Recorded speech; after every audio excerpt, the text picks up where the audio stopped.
और 10 लक्षण पर्व का आज 8वां दिन है और उत्तम त्याग का धर्म है का दिन है। और उसी पर्व के प्रसंगानुसार यहाँ पर शाम की वेला में, दोपहर में तत्वार सूत की वेला, तत्वार सूत चल रहा है और यहाँ पर भोगल महावीर जिनालय में तत्वार सूत का वाचन चल रहा है। और हम विगत दिनों से हम 7 अध्याय के बारे में जान चुके हैं। आज हम जो है 8वां अध्याय प्रारंभ करते हैं। कल 7वें अध्याय के माध्यम से हमने शुभ आश्रव के कारण जो हैं व्रत नियम आदि हैं, श्रावक के 12 व्रत, उनके बारे में हमने जाना था कि जो है 12 व्रत और 12 व्रत के 5-5 सभी अधिक अतिचार, अणुव्रत की 5-5 भावनाएं, ये सारे हम उनका जो है कथन जान चुके थे। कल हमने जो है जो दाता के बारे में जो हमें दान करना चाहिए और दान के लिए बताया था कि विधि, द्रव्य, दात्र, पात्र, विशेषा, विधि से देना चाहिए और द्रव्य भी अच्छी होना चाहिए, दाता भी अच्छा होना चाहिए और पात्र भी अच्छा होना चाहिए। तो इस प्रकार से जाना था शुभ आश्रव की सारे कारण। अब यहाँ पर जो है बंध तत्व का जो है वर्णन कर रहे हैं कि हमें किन किन चीज़ों से जो है बंध होता है और हम कैसे हम बंध से बच सकते हैं, तो उसके भी यहाँ बता रहे हैं। बंध तत्व का वर्णन, बंध के कारण, किन किन कारणों से बंध होता है, तो यहाँ पहली सूत्र में बता रहे हैं। मिथ्या दर्शनावृत्ति प्रमाद कसा योगा बंध हेतुवा। तो बोले मिथ्या दर्शन, आवृत्ति, प्रमाद, कसाय और योग, ये जो है 5 जो है कर्म बंध के कारण हैं। क्या है? जो 5 प्रकार से जो है 5 कारणों से ही कर्म का बंध होता है। किससे? मिथ्या दर्शन। मिथ्या दर्शन क्या है? अतत्वों के श्रद्धान को अथवा तत्वों का श्रद्धा न होने को मिथ्या दर्शन कहते हैं। अतत्वों के प्रति श्रद्धान है और तत्वों के प्रति जो श्रद्धान नहीं है, तो इसको मिथ्या दर्शन। और इसके 2 भेद हैं, एक गृहीत मिथ्या दर्शन और एक अगृहीत मिथ्या। छैडाला आदि ग्रंथों में इसका अपन उल्लेख पहले पढ़ चुके हैं। दूसरा जो है अमला यहाँ बताया, गृहीत मिथ्या दर्शन क्या है? जो दूसरों के उपदेश से जो अतत्व श्रद्धान होता है उसे गृहीत मिथ्या। किसी ने कह दिया भैया उनके उपदेश सुन लो, बहुत बढ़िया होते हैं, बड़े उनके वहाँ मंदिर चले जाओ, वो धर्म पालन कर लो, उससे तुम्हें बहुत लाभ हो जाएगा। और व्यक्ति ने उससे श्रद्धा हो गई और वो करना प्रारंभ कर दिया, तो ये क्या होगा? गृहीत मिथ्या। वो किसी के माध्यम से, अरे वहाँ बहुत चमत्कार है, बहुत वो है, तुरंत काम बन जाता है, उन बाबा के पास चले जाओ, उस देरी पे, उस मड़िया पे चले जाओ। तो ये क्या है? उन किसी ने कहा और हमने उसको जो है श्रद्धा कर लिया और चले गए। तो दूसरों के उपदेश से जो अतत्व पर श्रद्धान होता है उसे गृहीत मिथ्या दर्शन कहते हैं। और अगृहीत मिथ्या दर्शन परोपदेश के बिना ही केवल मिथ्यात् कर्म के उदय से जो मिथ्या श्रद्धान होता है उसे अगृहीत मिथ्या भी। आज सुबह एक महिला आई और बोले महाराज हमारे पति देव पहले खूब मंदिर आते थे, खूब धर्म क्रिया करते थे, अब उन्होंने सब बंद कर दिया। क्या कर दिया? अब सब बंद कर दिया और यहाँ वहाँ जब जाने लगे। तो कर्म का उदय आया। क्या आया? पाप कर्म का उदय आया, मिथ्यात् कर्म का उदय आया। पाप कर्म के उदय से व्यक्ति को घर में, व्यापार में, बच्चों में, इसमें उसमें जहाँ देखो वहीं परेशानी आती है। और ऐसे उसमें जो है उसके जो है क्या होता है, उसकी बुद्धि भी विपरीत हो जाती है। अरे क्या करना है, मंदिर जाके, मंदिर इतने गए थे क्या हुआ, अब से कर देते ना क्या हुआ, पूजा कर देते ना क्या हुआ, कुमुनियों को दान दिया, ये किया वो किया, क्या हुआ? कुछ नहीं, अब हमें मंदिर नहीं जाना है, क्या अब कुछ भी नहीं करना हमें। तो ये क्या है? परोपदेश के बिना ही मिथ्यात् कर्म का उदय आया, तीव्र उदय आया। और उससे क्या होगा? जो है जैन धर्म से, जिन धर्म समीचीन धर्म से श्रद्धा हमारी हट गई, देव साधु श्रद्धा हट गई और अन्य जगह हमारी जो है किससे? अपने कर्म के उदय से, स्वतः ही। अब इसमें किसी उपदेश की आवश्यकता नहीं पड़ी। कई बार ऐसा होता व्यक्ति कि कोई मतलब गलत कार्य कर रहा है या गलत धर्मों में, जो अन्य धर्मों में लगा हुआ है, लोगों ने खूब कहा लेकिन उनकी बात नहीं सुन। कई बार किसी को उपदेश से भी ज़्यादा किसी जो है नहीं सुना, और एकाएक कभी मन में अरे नहीं अब कहीं जाना, और वो मंदिर आना प्रारंभ कर देता है, महाराजों के पास आना जाना प्रारंभ कर दिया, दान पुण्य आदि करना प्रारंभ कर देता है। तो ये क्या है? उसका पाप कर्म का दूर हुआ और सम्यक्त कर्म का उदय उसको आया है। तो उससे क्या हो गया? उससे जो है वह धर्म कार्य में लग गया। तो ये जय अच्छा कर्म को उदय आएगा तो अच्छा काम करना प्रारंभ कर देगा, और बुरे कर्म का उदय आएगा तो अच्छा काम छोड़ देगा, दूसरों की बातों में आ जाएगा। तो इस प्रकार से अगृहीत मिथ्या, मिथ्या दर्शन के 5 वेद हैं, छैडाला आदि ग्रंथ में, अन्य सभी ग्रंथों में और आलोचना पाठ आदि में भी पढ़ते हैं। एकांत विपरीत एकांत बेनय के संशय ज्ञान एको नय के। ये जो 5 एकांत, विपरीत, संशय, वैनिक और अज्ञान, ये जो है मिथ्यात्व के वेद हैं। एकांत जो है अनेक धर्म रूप वस्तु का एक धर्म रूप श्रद्धान होने को एकांत मिथ्या कहते हैं। कोई वस्तु है, चाहे वो चेतन हो चाहे अचेतन हो, उसमें अनेक धर्म होते हैं, और वो व्यक्ति अनेक धर्मों को ना मान केवल एक ही मान ले हैं। बोले कौआ काला ही होता है, क्या कौआ काला ही होता है? यदि ऐसा हम मानते हो गलत हो जाएगा। कौआ काला भी है कलर की अपेक्षा, कौआ लाल भी है, खून उसके अंदर लाल है कि नहीं है? खून उसके अंदर लाल है, अपेक्षा लाल भी है। पित्त है उसके पीला भी है, हड्डी है सफ़ेद भी है, कप भी है वो भी, तो वो वैसे तो नसें आदि होंगी तो हरा भी है। तो अपेक्षा से वो कह दो कि कोई कहे नहीं काला ही है, तो वो क्या हो जाएगा? वो गलत हो जाएगा। तो ये एक अनेक धर्म रूप वस्तु का, जैसे जीव है, जीव है नित्य भी है अनित्य भी है। अब कोई नहीं नित्य ही है या अनित्य ही है तो वो गलत हो जाएगा। तो इसलिए अनेक विवक्षाएँ हैं। एक व्यक्ति है, बोलो ये तो यह पुत्र ही है, क्या है?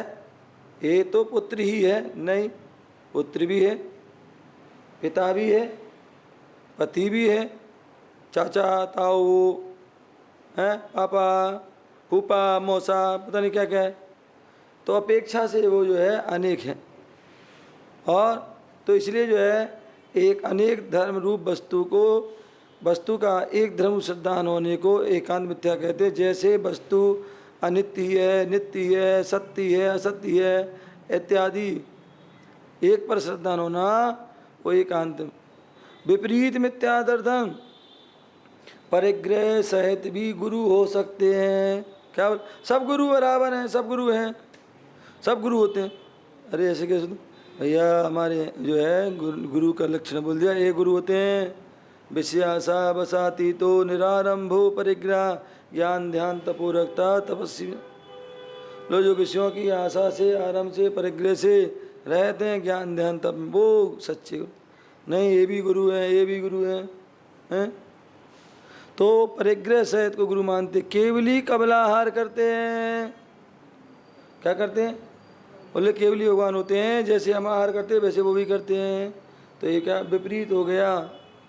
स्त्री को मोक्ष होता है, क्या होता है? अब श्वेतांबर लोग मानते हैं क्या, या आप अन्य वैष्णव आदि परंपराएं मानते हैं कि मोक्ष तो सभी को होता है? तो बोले ये विपरीत है, क्योंकि कभी होता ही नहीं। जब भी मोक्ष होगा वह जो है मनुष्य पर्याय से ही होगा। इत्यादि उल्टे श्रद्धान को क्या कहते हैं? विपरीत मिथ्या दर्शन कहते हैं।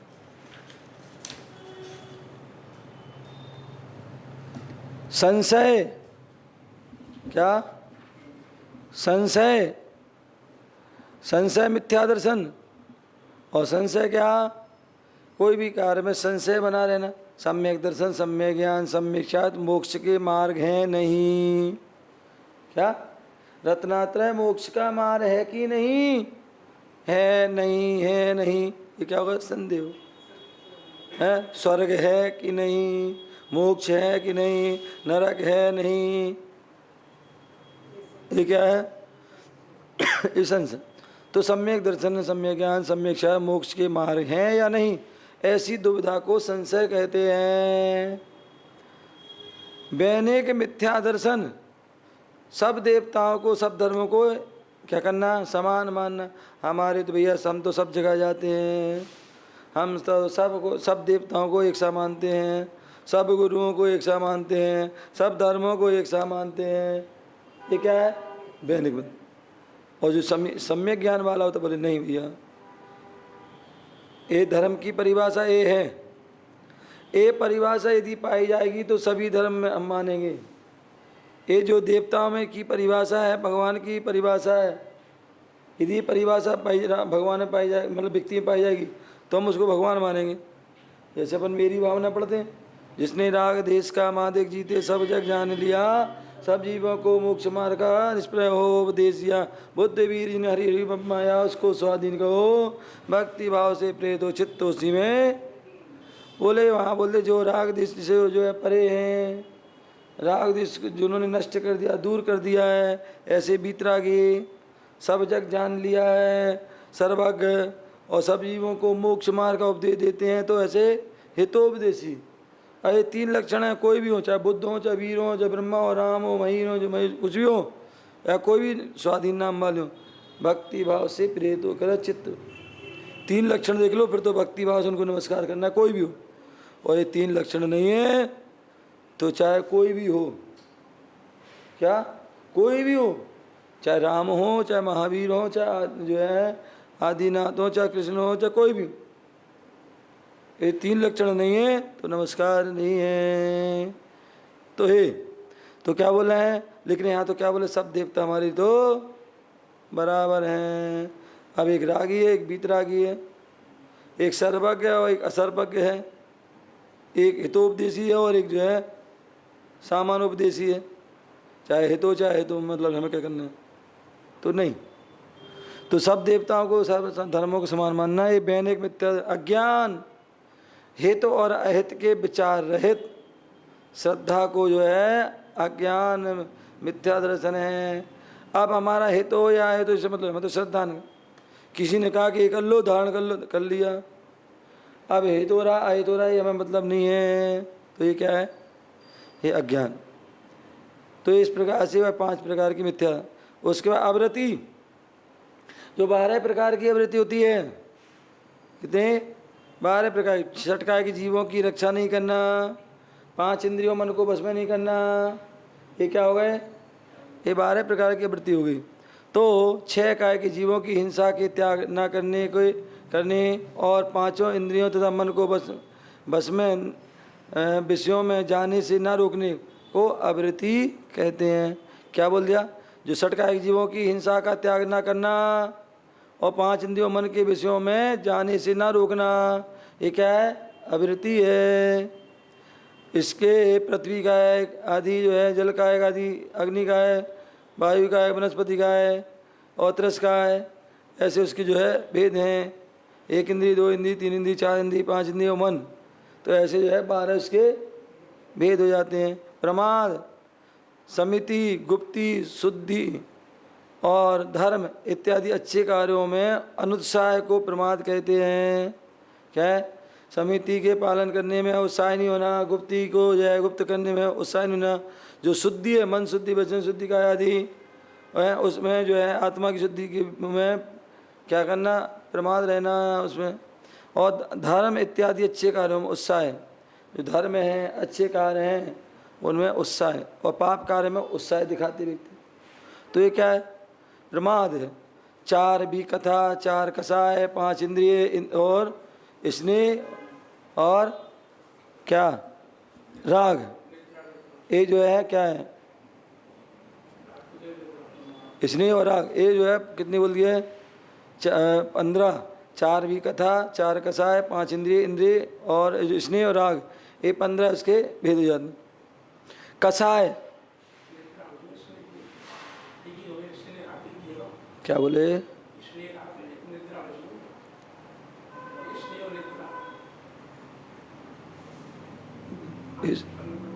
हाँ हाँ क्या कह रहे हैं, हाँ तो एक जो है 15 का, इसमें क्या हो गया, एक छूट गया था।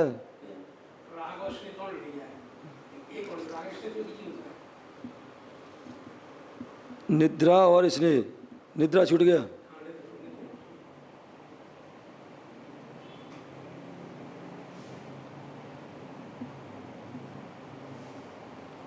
निद्रा तो ये जो है प्रमाद के जो है क्या है, जो है भेद।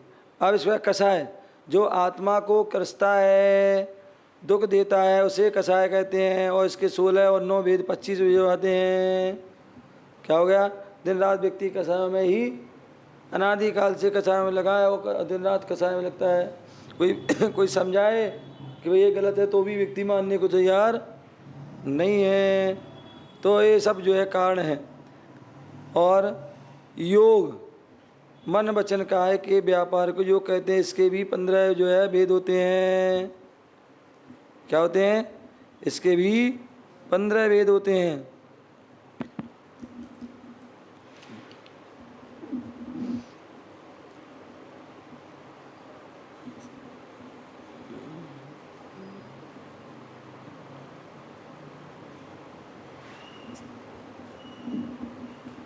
और 15 योग पहले हम जान चुके हैं।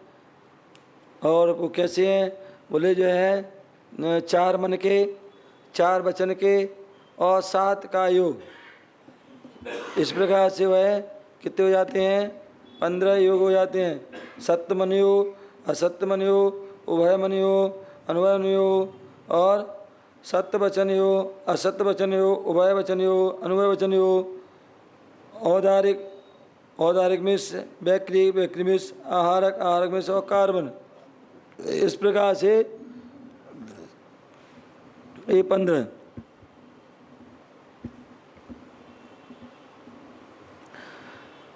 नोट, ए मिथ्या दर्शन आदि संपूर्ण तथा पृथक पृथक बंध के कारण, मतलब ये 5 होंगे तो भी बंध के कारण हैं। क्या 5 होंगे, मिथ्यात, अवृत्ति, प्रमाद, कसाय और योग, ये 5 होंगे तो भी बंध के कारण है। और तो 5 में से एक भी है, क्या है, एक भी है तो भी वह क्या होते हैं, बंध के कारण हैं। इसलिए हमें 5 से ही बचना चाहिए।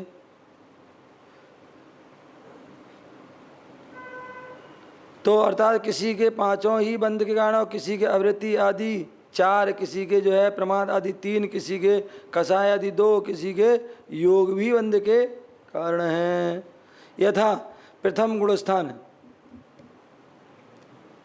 अब यहाँ खुलासा कर रहे हैं। प्रथम गुणस्थान में 5 ही बंध के कारण हैं। मिथ्यात में क्या है, मिथ्यात गुणस्थान में उसमें क्या है, मिथ्यात भी है, अवृत्ति भी है, प्रमाद भी है, कसाय भी है, योग भी है। दूसरे गुणस्थान से चौथे गुणस्थान तक मिथ्यात को छोड़कर 4 बंध के कारण हैं। पंचम गुणस्थान में 11, पंचम गुणस्थान में 11 अवृत्ति और प्रमाद, कसाय, योग ये बंध के कारण हैं। और छठे गुणस्थान में मिथ्यात अवृत्ति को छोड़ करके 3 बंध के कारण हैं। सप्तम गुणस्थान में से 10वें गुणस्थान तक कसाय और योग ये 2 बंध के कारण हैं। और 11वें गुणस्थान से 13वें गुणस्थान तक मात्र योग बंध का कारण है। और 14वें गुणस्थान में बंध नहीं होता है। तो इस प्रकार से वह पूरे जो है पता है कौन से गुणस्थान क्या होता है। है।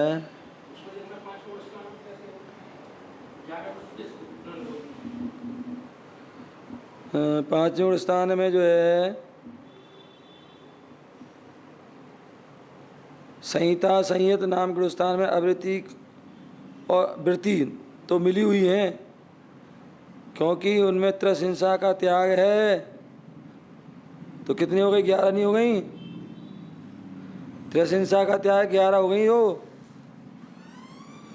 12 होती ना, तो 12 में क्या है? 5 स्थावर और 1 तरस है कि नहीं है? तो तरस का त्याग कर दिया ना, तो 11 बची नहीं बची? तो जो है 5 इंद्रिय और मन हो गई 6, और 5 कितने हो गए? 11। तो इसलिए यहाँ पर 11 लिया है ना। यहाँ पर जो है वृत्ति हो गई ना 5वीं गुण स्थान में, उसने त्रसहिंसा का त्याग किया नहीं किया? क्या तो बता, वही तो बता रहा हूँ मैं, समझ नहीं समझे? 12 वृत्ति कौन सी है? समझ गए ना? 5 जो है इंद्रियों मन 6 हो गए, और 5 स्थावर और 1 तरस 6 हो गए, 12 हो गए ना। तो इस 5वें गुण स्थान में वृत्ति एक नहीं, वो उसने अणुवृत्त धारण किए नहीं किए? अणुवृत्त धारण में तो क्या करता है वो? अहिंसा अणुवृत्त में क्या किया उसने? त्रसहिंसा का त्याग किया नहीं किया? तो इसलिए वो वहाँ पर जो त्रसहिंसा को कम कर दिया, तो 11 बची कि नहीं बची हैं? तो इसलिए यहाँ पर इसको 11 लिया गया है। आई समझ में कि नहीं आई?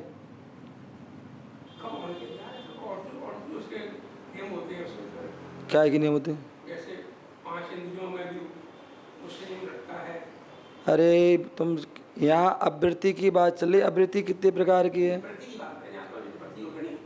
तो वृत्ति पूर्ण रूप से हुआ क्या? वृत्ति संयमा संयम गुण स्थान है कि नहीं है उसका? ये बताओ।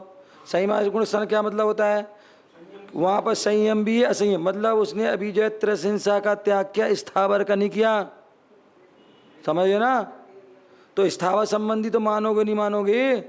तो वही तो मान रहे वहाँ पर अवृत्ति में कि अभी उसने 5 इंद्रियों मन को बस में नहीं किया, तो 6 वो हो गई, वो 5 जो है 11 अवृत्ति है। मतलब ये बता रहे वहाँ पर। इसमें कोई दिक्कत है क्या? नहीं, वही तो मैं बता रहा हूँ। तो इसमें कोई दिक्कत है नहीं। 11 प्रकार की तो पाई जाएंगी जो है अपने जो 5वें गुण स्थान में 11 प्रकार की आवृत्ति बता रहे हैं, ये पाई जाएंगी अभी। क्योंकि 5 इंद्रियों मन को कौन बस में करता है? मुनिराज करते ना। तो अभी मुनिराज तो नहीं है वो, तो इसलिए 5 इंद्रियों मन अभी है ना। और अभी उसने स्थावर हिंसा का त्याग नहीं किया है, क्योंकि अणुवृत्ति है। अणुवृत्ति का मतलब यही होता है कि उसने अभी त्रसहिंसा का त्याग किया है, स्थावरकन किया है। मुनिराज इसलिए अणुवृत्ति है, वो देशवृत्ति है। मुनिराज महावृत्ति है। अहिंसा महावृत्ति के धारी कौन है? मुनिराज है ना। क्यों? क्योंकि उन्हें त्रस और स्थावर दोनों का त्याग कर दिया है। लेकिन अभी 5वें गुण स्थान में उसने क्या? 5वें गुण स्थान में केवल त्रसहिंसा का त्याग किया है, स्थावर का। तो इसलिए 5 प्रकार की वो अभिवृत्ति, और भी 5 इंद्रियों मन को बस में नहीं किया, क्योंकि वो 6वें 7वें गुण स्थान में करेगा। तो इसलिए 6 प्रकार की वो टोटल करने पर 11 हो गई। ठीक है ना? अब यहाँ बोल रहे हैं बंध के का लक्षण क्या है? तो बोले सा कसायत्वा जीवा कर्णो योग्यान पुद्गला ना दत्ते सा बंधा।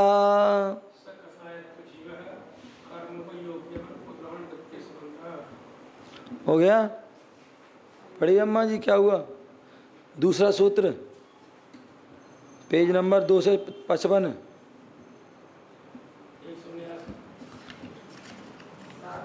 बल्कि वो 256।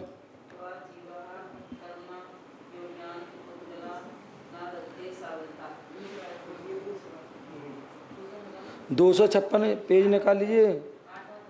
256 पेज। अरे 256 पेज निकाल लो। दूसरा सूत्र पढ़ो। सा कसाय यत्वा जीवा कर्मणो योग्यान पुद्गला ना दत्ते सा बंदा। ठीक है ना?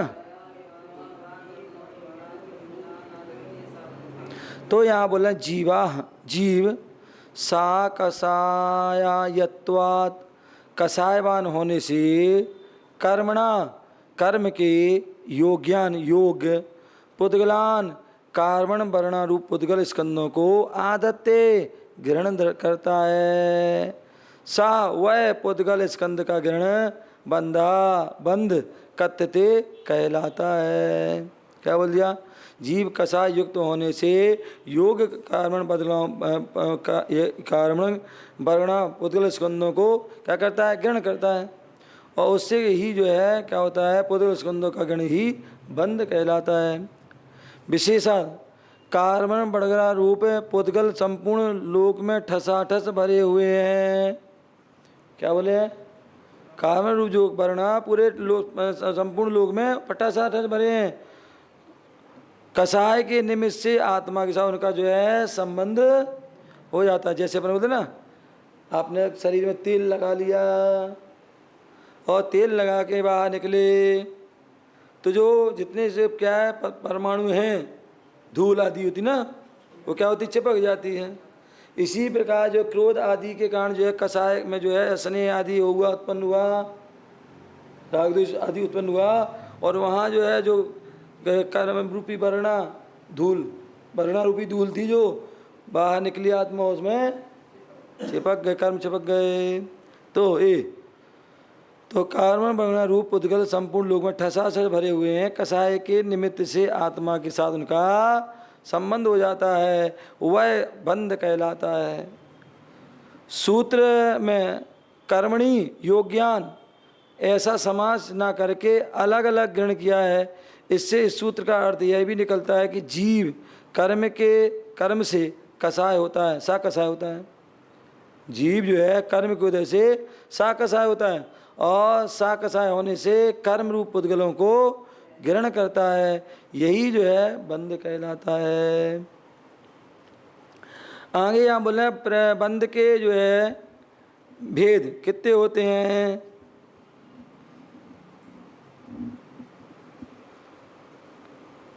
तो यहाँ बताया बंध के जो है 4 भेद बता रहे हैं। तो कौन कौन से? प्रकृति स्थित्योनुभव, प्रदेशा तद विद्या,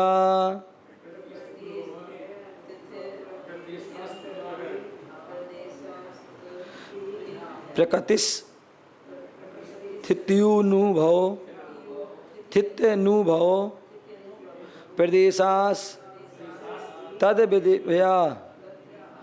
विद्या। तो यहाँ पर बोल रहे हैं यह बंध प्रकृति बंध, स्थिति बंध, अनुभाग बंध, प्रदेश बंध के विद्या भेद से क्या 4 प्रकार का है। कितने प्रकार का है? 4 प्रकार।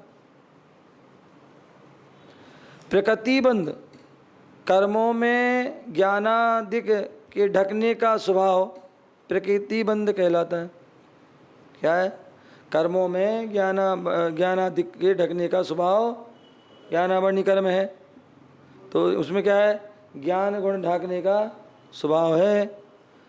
तो कर्मों में ज्ञानादि के ढकने का स्वभाव प्रकृति बंध कहलाता है। स्थिति भंग ज्ञानावर्णादि कर्मों का अपने स्वभाव से च्युत नहीं होना। क्या है?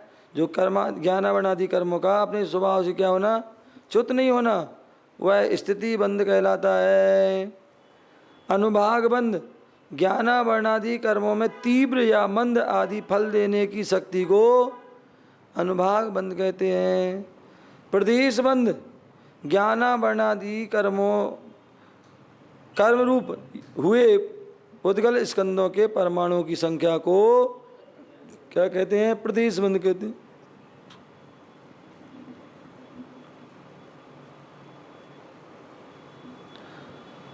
तो इनमें प्रकृति और प्रदेश योग से होता है। जो 4 प्रकार के बंध बताए हैं तो बोला जो है प्रकृति और मतलब जो है, क्योंकि पहले ही बताया है बंध कैसे होता है, तो जो है प्रकृति बंध और प्रदेश बंध ये योग से होता है। और स्थिति बंध और अनुभाग बंध ये किससे होता है? कसाय।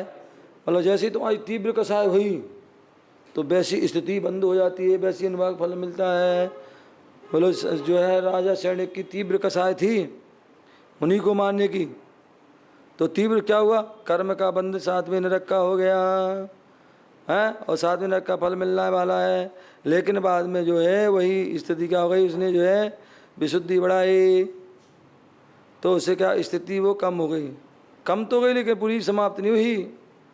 नरक की स्थिति बांधी थी तो जो है नरक तो गया, ये बात अलग है। और विशुद्धि से उसने पश्चाताप से क्या कर लिया, एक जो है 33 सागर वाली जो है उसने केवल 84,000 वर्ष तक की कर ली है। 84,000, 10,000 की जगन्य वो उसकी मध्यम है, क्या है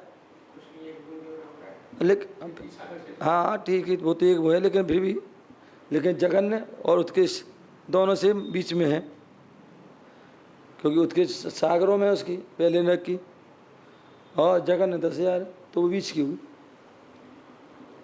और बीच में भी कई भेद हो जाते हैं।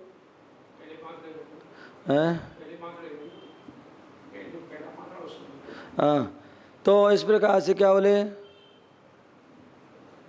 तो इस इनमें प्रकृति बंध और प्रदेश बंध किससे होता है, योग से। अब मन वचन का है कि कैसी तुम्हारी प्रवृत्ति चल रही है, उससे ही तुम्हारे लिए क्या हो जाएगा, प्रकृति और प्रदेश बंध हो जाएगा। तो इस प्रकार से यहाँ पर जो है उसको कहा गया है, इनमें प्रकृति बंध और प्रदेश बंध योग से होता है, स्थिति और कषाय बंध जो अनुभाग से, स्थिति और अनुभाग जो है कषाय से होता है। कर्म किसे कहते हैं, कर्म किसे कहते हैं, तो बोले राग के, जीव के राग देशादि परिणामों के निमित्त से कारण बगणा रूप जो पुद्गल स्कंद जीव के साथ संबंध को प्राप्त होते हैं उनको कर्म कहते हैं। अथवा जो आत्मा का असली स्वभाव प्रकट नहीं होने देता है उसे कर्म कहते हैं। जैसी बहुत सी धूल उड़कर सूर्य के प्रकाश को ढक देती है। अब यहाँ पर प्रकृति बंध का मूल भेद क्या है, प्रकृति बंध का मूल भेद क्या है, तो बोल रहे हैं उनके आद्यो ज्ञान दर्शनावण वेदनीय मोहिनियायुर नाम गोत्रांतराया।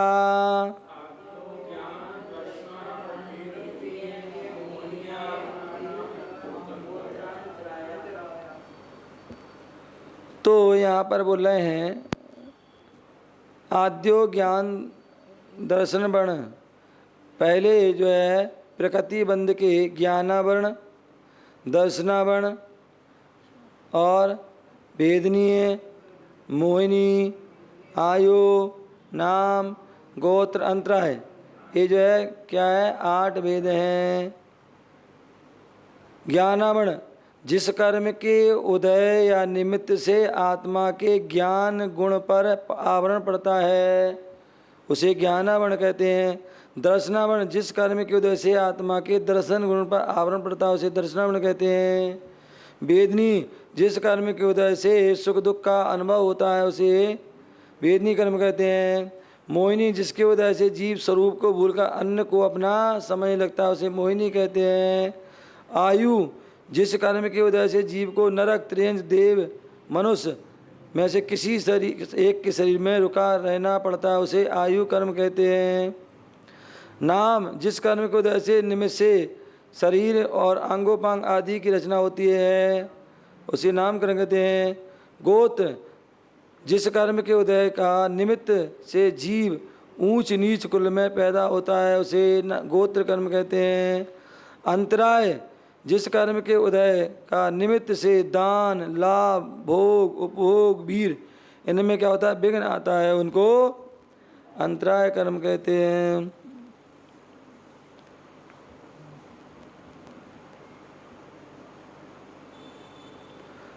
तो इस प्रकार नोट ज्ञानावरण, दर्शना, वेदनी और अंतराय ये 4 कर्म क्या है घातिया कर्म है। क्या है घाती कर्म, और ये जीव के अनुजीवी और प्रतिजीवी गुणों का जो है घात करते हैं। और शेष जो है 4 कर्म हैं आयु, नाम, गोत्र और वेदनी, ये जो है अघातीय कर्म है और ये प्रतिजीवी गुणों का घातक है।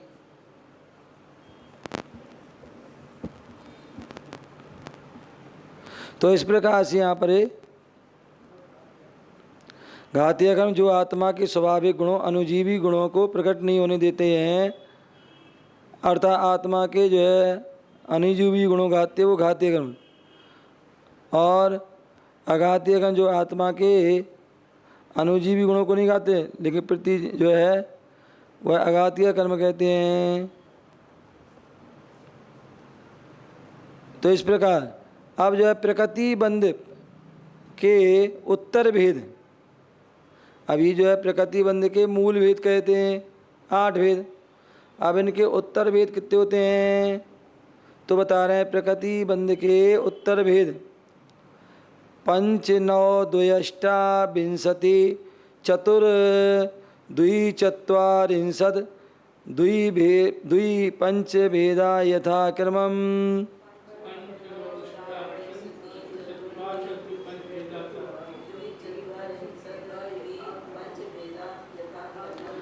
पंच 9 2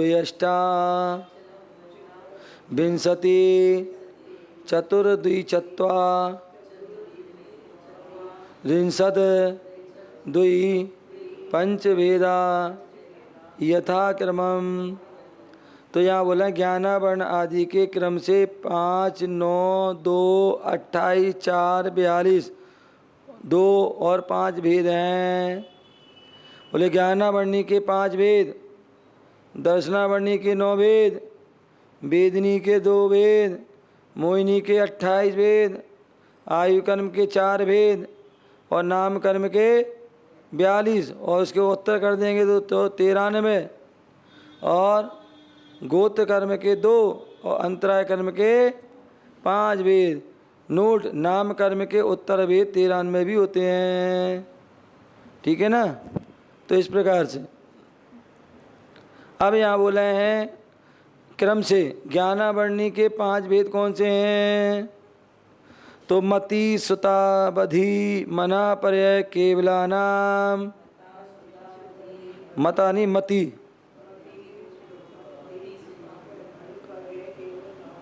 मति सुता बधि मन पर्याय। हाँ तो इस प्रकार से यहाँ 5 मति ज्ञानावरण, सुत ज्ञानावरण, अवधि ज्ञानावरण, मना पर्याय ज्ञानावरण, केवल ज्ञान, ये 5 ज्ञानावरण कर्म के भेद हैं। मति ज्ञानावरण जिस कर्म के उदय से मति ज्ञान पर आवरण होता है, जो मति ज्ञान को प्रकट नहीं होने देता वो मति ज्ञानावरण है। और शुद्ध ज्ञानावरण जिस कर्म के उदय से शुद्ध ज्ञान पर आवरण होता है, शुद्ध ज्ञान को प्रकट नहीं होने देता है। अवधि ज्ञानावरण जिस कर्म से उदय से अवधि ज्ञान पर आवरण पड़ता है, अवधि ज्ञान प्रकट ना हो पाए। मना पर्याय जिस कर्म के उदय से मना पर्याय पर आवरण पड़ता है, मना पर मन ज्ञान प्रकट ना होने दे। और केवल ज्ञानावरण जिस कर्म के उदय से केवल ज्ञान पर आवरण पड़ता है, केवल ज्ञान को प्रकट ना होने दे, उसे केवल ज्ञानावरण कहते हैं। ज्ञानावरण किसे कर्म किसे कहते हैं जो कर्म आत्मा के ज्ञान गुण को ढाकता है, प्रकट नहीं होने देता है, उसे ज्ञानावरण कहते हैं। ज्ञानावरण कर्म का दृष्टांत द्वारा समझाइए तो जिस प्रकार किसी मूर्ति पर पर्दा पड़ा हो तो उसका रूप क्या होता है दिखाई नहीं देता है, उसी प्रकार ज्ञानावरण कर्म के ज्ञान गुण को ढक देता है, प्रकट नहीं होने देता है। चक्षु दर्शनावरण के भेद कौन कौन से हैं तो बोले चक्षुर चक्षुर चक्षुर चक्षुर चक्षुर रवधि केवलानाम निद्रा निद्रा निद्रा निद्रा निद्रा निद्रा निद्रा निद्रा प्रचला प्रचला प्रचला स्थान गृद्धस्य। तो यहाँ द्वारा पढ़िए एक बार।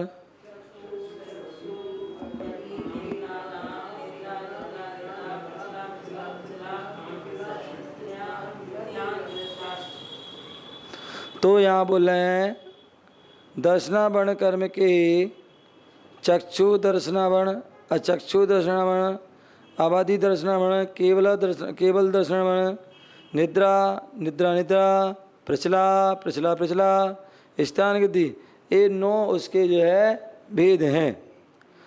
चक्षु दर्शनावरण, जिस कर्म के उदय से चक्षु इंद्री से होने वाले सामान अवलोकन का घात होता है उसे चक्षु दर्शनावरण कहते हैं। और अचक्षु दर्शनावरण, जिस कर्म के उदय से चक्षु इंद्री को छोड़कर शेष इंद्रियों तथा मन से होने वाले सामान अवलोकन का घात होता है उसे जो है अचक्षु दर्शनावरण कहते हैं। अवधि दर्शनावरण, जिस कर्म के उदय से अवधि ज्ञान से पहले होने वाले सामान अवलोकन का घात होता है उसे अवधि दर्शनावरण कहते हैं। केवल दर्शनावरण, जिस कर्म के उदय से केवल ज्ञान के साथ साथ होने वाले सामान अवलोकन का घात होता है उसे केवल दर्शनावरण कहते हैं। निद्रा, जिस कर्म के उदय से निद्रा आती है उसे निद्रा निद्रा कहते हैं। अथवा मन खेद परिश्रम जन थकावट को दूर करने के लिए नींद लेना वह निद्रा है।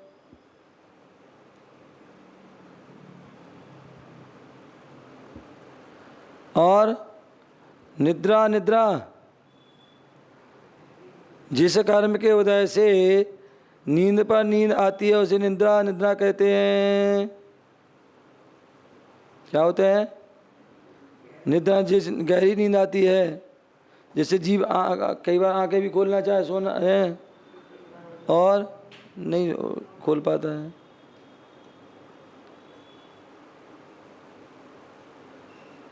तो निद्रा निद्रा कर्म के उदय जीव को नींद पर नींद आती हुई अपनी आंखें नहीं खोल पाता हुआ निद्रा निद्रा में है। प्रचला दर्शनावरण किसे कहते हैं? प्रचला तो बोल रहे हैं प्रचला, जिस कर्म के उदय से प्राणी कुछ जागता है और कुछ सोता है उसे प्रचला कहते हैं। और प्रचला मतलब जो है कहलाता है, क्या होगा इसमें? व्यक्ति कुछ जाग रहा है और कुछ सो रहा है। जैसे कुत्ता आदि होता है ना, क्या है? कुछ सो रहा है कुछ जग रहा है। या कई बार मनुष्य भी ऐसे होते हैं, ऐसे अपनी बैठे बैठे सोने लगते हैं, आंखें खुली हैं, आंखें खुली खुली तो हो जाती है। तो और प्रचला प्रचला, जिस कर्म के उदय से सोते समय मुख से लहर बहती है और कुछ आंगों पांग भी चलते हैं तथा सुई आदि चुबाने पर भी चेतना नहीं आती उसे प्रचला प्रचला कहते हैं। स्त्यान गिरती, जिस कर्म के उदय से प्राणी सोते समय नाना प्रकार के भयंकर कार्य कर डालता है और जागने पर कुछ भी मालूम नहीं पड़ता है। मालूम पड़ा व्यक्ति सो रहा था, उठ के गया और यहाँ का सामान वहाँ रखा, वहाँ का सामान यहाँ रख दिया, यहाँ से वहाँ चला गया। क्या ऐसा हो जाता है? एक बार हमारे संग हो गया है क्या? एक बार क्या मतलब एक बार की याद है, शादी में गए थे और अब रात भर जगे, कहीं कुछ थक गए, वापसी बस से आ रहे थे और बस से आए थे तो एक हमारे यहाँ ढुरवाई बाज़ार है, तेलियन का मंदिर, वहाँ जो बिजली जो होती है ना सामान जाते हैं वहाँ उतरते हैं, लाइट वाले आते, तो उतरे तो जो है वहाँ जो है मैं उतर गया नींद में ही। और जहाँ मैं कभी नहीं गया वहाँ पहुँच गया मैं और वहाँ आराम से सो रहा हूँ वहाँ पर पंडाल में। तेलियन का मंदिर था, वहाँ कोई कार्यक्रम पता नहीं कहाँ, वहाँ पहुँच गए और वहाँ सो रहे। अब सारे जगह जो है क्या बस जब सब अपने उतरे, अब वहाँ देखा ये तो है ही नहीं है, ढुड़वाई मक गई, कहाँ गए।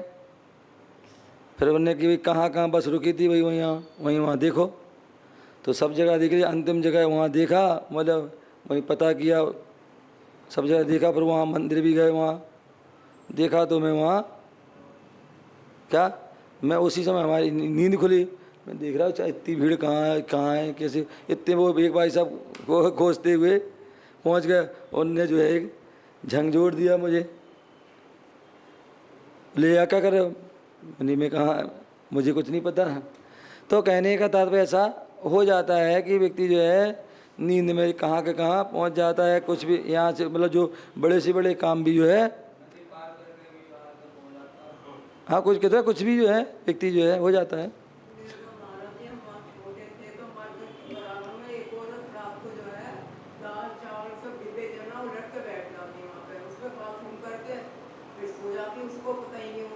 हाँ कहते हैं ऐसा होता है कई बार। तो ये निद्रा कर्म का उदय है, इसमें ऐसा हो जाता है। तो कहने का तात्पर्य जो है कि नींद में जो है मतलब बहुत बड़े बड़े काम भी वो व्यक्ति जो है कर डालता है, कहाँ जागने पर मालूम पड़ता तो क्या किया तो कुछ नहीं पता।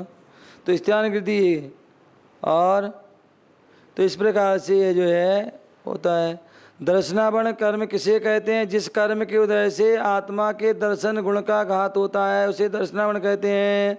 और दर्शनावरण कर्म का दृष्टांत द्वारा समझाते हैं। तो जिस प्रकार कोई पहरेदार राजा का दर्शन नहीं होने देता है, उसी प्रकार जो है दर्शनावरण कर्म जो है मतलब कोई आए दर्शन करने हो, बाहर कोई खड़ा हो बोले महाराज के दर्शन करना, बोले नहीं अभी नहीं कर सकते हो, हैं? तो ये क्या है? ये दर्शनावरणी कर्म। तो ये क्या है? दर्शनावरण कर्म आत्मा के दर्शन गुण का घात, दर्शन गुण का जो है दर्शन नहीं होने देता है। वेदनी के दो वेद हैं, क्या है? सद सद वेदे, सद सद वेदे।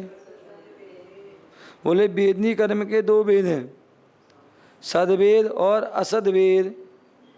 ये सद और असद नाम से दो वेद हैं। सदवेद क्या है? जिस कर्म के उदय से शारीरिक तथा मानसिक सुख प्राप्त होता है उसे सदवेद या साता वेदनी कहते हैं। और असदवेद जिस कर्म के उदय से तरह तरह का दुख प्राप्त होता है उसे असदवेद या असाता वेदनी भी कहते हैं। वेदनी कर्म किसे कहते हैं? जिस कर्म के उदय से जीव को सुख दुख होते हैं और जो अव्याबाद बाधा का अभाव रूप गुण का घात करता है उसे वेदनी कर्म कहते हैं। और वेदनी कर्म के दृष्टांत क्या है? जिस प्रकार शहद लपेटी तलवार की धार चाटने से, क्या तलवार की जो है तलवार है उसकी धार पेनी धार है, उस पर जो है क्या हुआ, जो है शहद लगा हुआ है, शहद चाटोगे तो शहद अच्छा भी लग, सुख का अनुभव भी होगा, और जीभ कट जाएगी तो दुख का अनुभव भी। तो जिस प्रकार शहद लपेटी तलवार की धार चाटने से सुख दुख दोनों होते हैं, अतः शहद मीठा लगने सुख होता है और तलवार द्वारा जिह्वा कट जाने से दुख होता है, वैसी वेदनी कर्म सुख दुख का दोनों देता है। असाता वेदनी कर्म की जघन्य और उत्कृष्ट स्थिति कितनी होती है?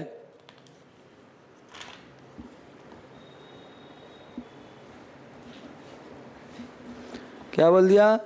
असाता वेदनी कर्म की जघन्य स्थिति और उत्कृष्ट स्थिति कितनी है? तो बोले हैं असाता वेदनी कर्म की जघन्य स्थिति 12 मुहूर्त और उत्कृष्ट जो है स्थिति 30 कोड़ा कोड़ी सागर की है। क्या कर दे? असाता वेदनी कर्म की जघन्य स्थिति कितनी है?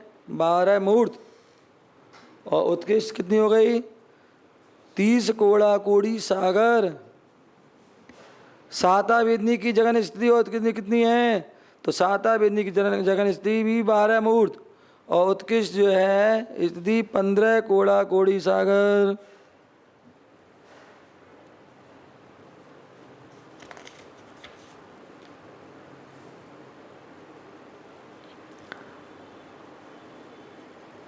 आगे यहाँ पर बोल रहे हैं वेदनी कर्म का बंध किन गुणस्थान तक होता है? तो असाता वेदनी कर्म का बंध प्रथम गुणस्थान से लेकर छठे गुणस्थान तक, और साता वेदनी कर्म का जो है बंध प्रथम गुणस्थान से लेकर 10वें गुणस्थान तक होता है। अब मोहिनी कर्म के 28 वेद कौन कौन से होते हैं? तो दर्शन, चारित्र, मोहिनियाँ, कसाय, वेदनियाख्यास, त्रिदुई, नौ षोडश भेदा, सम्यक्त मिथ्यात्, तदुभयान, कसायौ, हास्यरति, शोक भय जुगुप्सा, स्त्री पुन नपुंसक भेदा, अनंतानुबंध्य, प्रत्याख्यान, संजुनन, विकल्पास, चैक्षः, क्रोध मान माया लोभा। पढ़िए।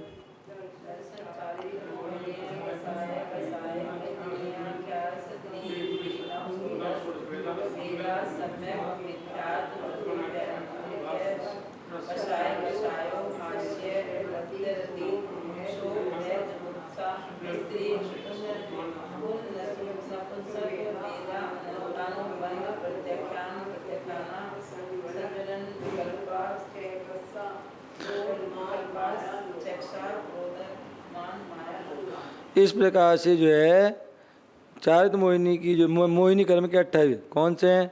बोले मोहिनी कर्म के 2 भेद हैं, एक दर्शन वेदनी और एक चारित्र मोहिनी। चारित्र मोहिनी और दर्शन मोहिनी, ठीक है ना। इनमें दर्शन मोहिनी के 3 भेद हैं और चारित्र वेदनी के जो है मुख्य रूप से 2 भेद, अकसाय वेदनी और कसाय वेदनी।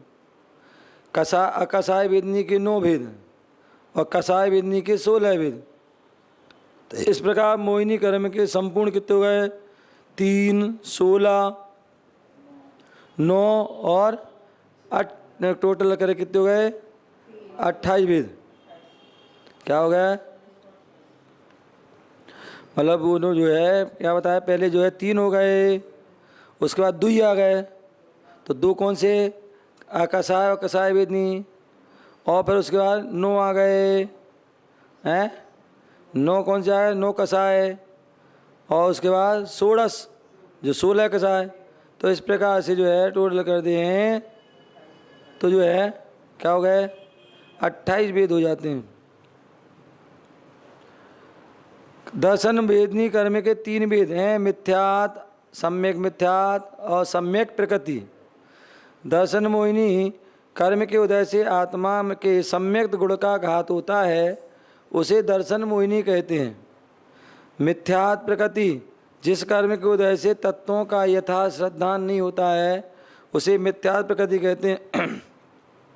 सम्यक प्रकृति, जिस कर्म के उदय से सम्यक दर्शन में दोष उत्पन्न होता है, उसे सम्यक प्रकृति कहते हैं। जिस कर्म के उदय से दही और गुण के मिले हुए स्वाद के समान उभय वह सम्यक मिथ्यात् रूप श्रद्धान होता है, वह सम्यक मिथ्या प्रकृति कहलाती है। जहाँ पर 2 प्रकार के स्वाद आते हैं, जहाँ दही और गुड़ मिल जाता है तो उसका क्या होता है? स्वाद अलग ही आता है। तो ऐसी जो है सम्यक मिथ्यात् वाला होता है। कसाय वेदनी, जिस कर्म के उदय से आत्मा के चारित्र गुण का घात होता है, उसे कसाय वेदनी, उसे जो है क्या बोलते हैं? चारित्र मोहिनी कहते हैं। जो आत्मा के गुण, शुभ और शुद्ध भाव, धर्म क्षेत्र या धर्म को नष्ट करता है, उसे कसाय वेदनी कहते हैं। मतलब जो है जिस कर्म को जैसे आत्मा चारित्र गुण का घात करता है उसे चारित्र मोहिनी, और जो आत्मा के गुण, शुभ शुद्ध धर्म क्षेत्र भाव, धर्म क्षेत्र धर्म को कसता है, नष्ट करता है, वो कसाय वेदनी। अनंतानुबंधी, अप्रत्याख्यान, प्रत्याख्यान, संजुलन, इनमें भी प्रत्येक के क्रोध मान माया लो 4 भेद। इस प्रकार कसाय वेदनी के 16 भेद हो जाते हैं। अनंतानुबंधी, जिस कर्म के उदय से आत्मा के सम्यक गुण का घात होता है और अप्रत्याख्यान, जिसके उदय से देश चारित नहीं होता है, प्रत्याख्यान जिसके द्वारा सकल चायतनी होता है, संजुलन जिसके द्वारा जो है यथाख्यात चायतनी हो पाता है, अकसाय वेदनी जिसके उदय से क्रोधादि की तरह आत्मा के गुणों का घात नहीं होता है, अथवा जो कसाय के साथ साथ अपना कार्य या फल दिखलाता है उसे अकसाय वेदनी कहते हैं। जब कसाय होगी तब वो अपना काम करे, कसाय नहीं है तो वो अपना काम कुछ भी। अकसनाय वेदनी के 9 भेद हैं, हास्य, रति, अर्ति, शोक, भय, जुगुप्सा, स्त्री पुरुष नपुंसक भेदा। अब हास्य किसे कहते हैं? जिस कर्म के उदय से अपने को हंसी आती है उसे हास्य कर्म कहते हैं। रति जिस कर्म के उदय से इंद्रियों के विषयों में राग या प्रेम उत्पन्न होता है, प्रीति उत्पन्न होती है, वो रति। अरति जिस कर्म के उदय से इंद्रिय के विषयों में अरति द्वेष आदि उत्पन्न होता है। शोक जिस कर्म के उदय शोक या चिंता होती है, रंज होता है। भय जिस कर्म के उदय से भय डर उद्वेग होता है। जुगुप्सा जिस कर्म के उदय से दूसरे से गिलानी या घृणा होती है। स्त्री भेद जिस कर्म के उदय पुरुष से रमने की इच्छा होती है। पुरुष भेद जिसके उदय से जो है पुरुष जिस कर्म के उदय से स्त्री में रमने की इच्छा होती है। और नपुंसक भेद जिस कर्म के उदय से स्त्री पुरुष दोनों में से रमन करने की इच्छा होती है। नोट इन कसायों में आगे मंदता और नीचे नीचे तीव्रता होती है। मिथ्यात का उदय किस गुण स्थान में होता है? तो मिथ्यात का उदय जो है प्रथम गुण स्थान में होता है। और सम्यक मिथ्यात का उदय किस गुण स्थान? तीसरे गुण स्थान में होता है। सम्यक मिथ्यात का उदय किस में होता है? तीसरे मिश्र गुण स्थान। सम्यक प्रकृति का उदय सम्यक का उदय क्षयोपम सम्यक दृष्टि के चतुर्थ गुण स्थान से लेकर सप्तम गुण स्थान तक होता है। प्रत्याख्यानावरण क्रोध आदि कसायों का उत्कृष्ट ठहरने का काल कितना है? तो प्रत्याख्यानावरण क्रोध आदि कसायों की उत्कृष्ट ठहरने का काल 15 दिन है। किसका है? 15। अनंतानुबंधी अनंत काल तक रहती है। अब प्रत्याख्यान 6 महीने तक रहती है। प्रत्याख्यान 15 दिन। संजुलन अंतर्मूर्त तो संजुलन क्रोधादि कसाय का उत्कृष्ट ठहरने के काल का कितना है? तो संजुलन क्रोधादि कसाय उत्कृष्टता से ठहरने काल अंतर्मूर्त पर्यंत 48 मिनट तक हो सकता है। और मोहिनी कर्म का बंध किन गुण स्थान तक होता है? तो मोहिनी कर्म का बंध प्रथम गुण स्थान से लेकर 9वें गुण स्थान तक होता है।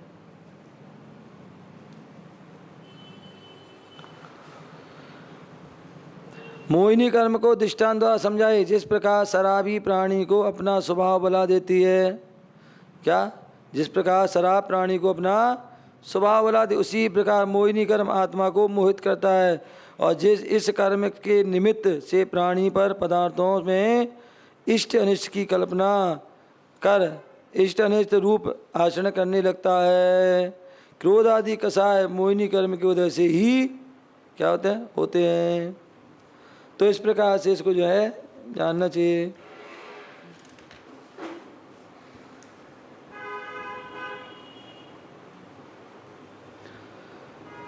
बोले वासना काल क्या कहते हैं? कि उदय का अभाव होते हुए भी कसाय का संस्कार जितने काल तक रहे, क्या?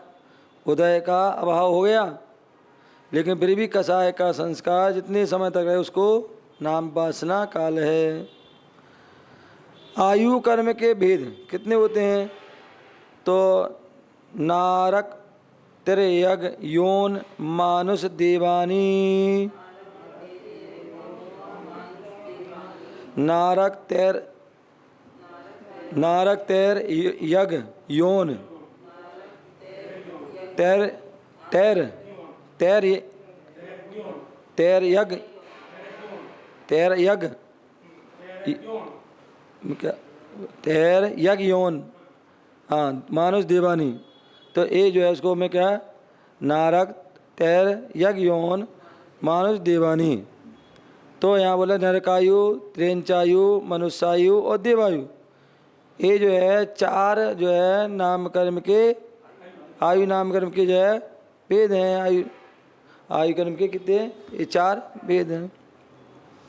नरकायु, जिस कर्म के उदय से प्राणी नरक के शरीर में रुक जाता है उसे नरकायु कहते हैं। त्रेंचायु, जिस कर्म के उदय से प्राणी त्रेंच के शरीर में रुक जाता है उसे त्रेंचायु कहते हैं। मनुष्यायु, जिस कर्म के उदय से प्राणी मनुष्य के शरीर में रुक जाता है उसे मनुष्यायु। और देवायु, जिस कर्म के उदय से प्राणी देव के शरीर में रुक जाता है उसे देवायु कहते हैं। आयु, कर्म को दृष्टांत द्वारा समझाइए। तो जिस प्रकार सांकल में बंधा हुआ, काष्ठ में फंसा हुआ मनुष्य उसके ना हटने तक दूसरी जगह नहीं जा सकता है, उसी प्रकार आयु कर्म भी प्राणी को मनुष्य आयु आदि में रोके रहता है। आयु कर्म का बंध किन गुणस्थान तक होता है? तो आयु कर्म का बंध 30 गुणस्थान को छोड़कर प्रथम गुणस्थान से 7वें गुणस्थान तक होता है। अब जो है नाम कर्म के जो है भेद।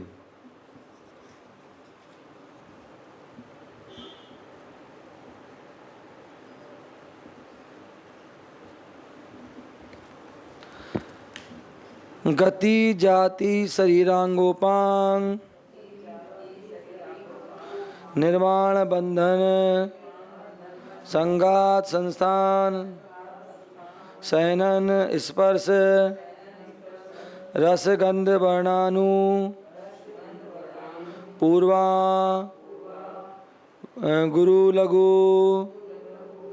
पघात, पघात, पघात, पघात, परघाता,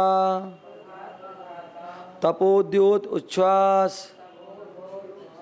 व्याहायो गत्या, प्रत्येक शरीर, त्रस, सुभग, सुस्वर, शुभ, सूक्ष्म, पर्याप्ति, श्राद्धे, यशा, कीर्ति, क्षेत्राणि, तीर्थ, करत्वम च।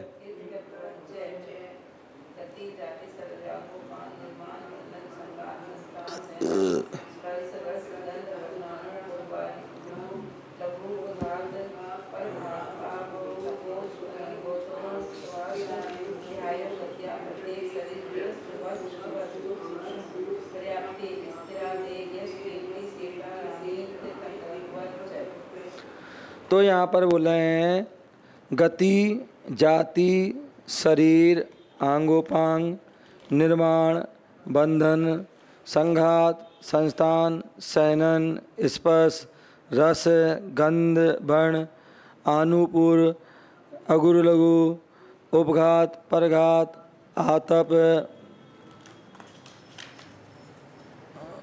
उद्योत, उच्छ्वास, व्याहायो गति, ये 21 तथा प्रत्येक शरीर, त्रस, सुभग, सुस्वर, शुभ, सूक्ष्म, पर्याप्ति, स्थिर आदि, यशा, कीर्ति, ये 10 21 और 10 31 इनके जो है उल्टे साधारण, शरीर, स्थावर और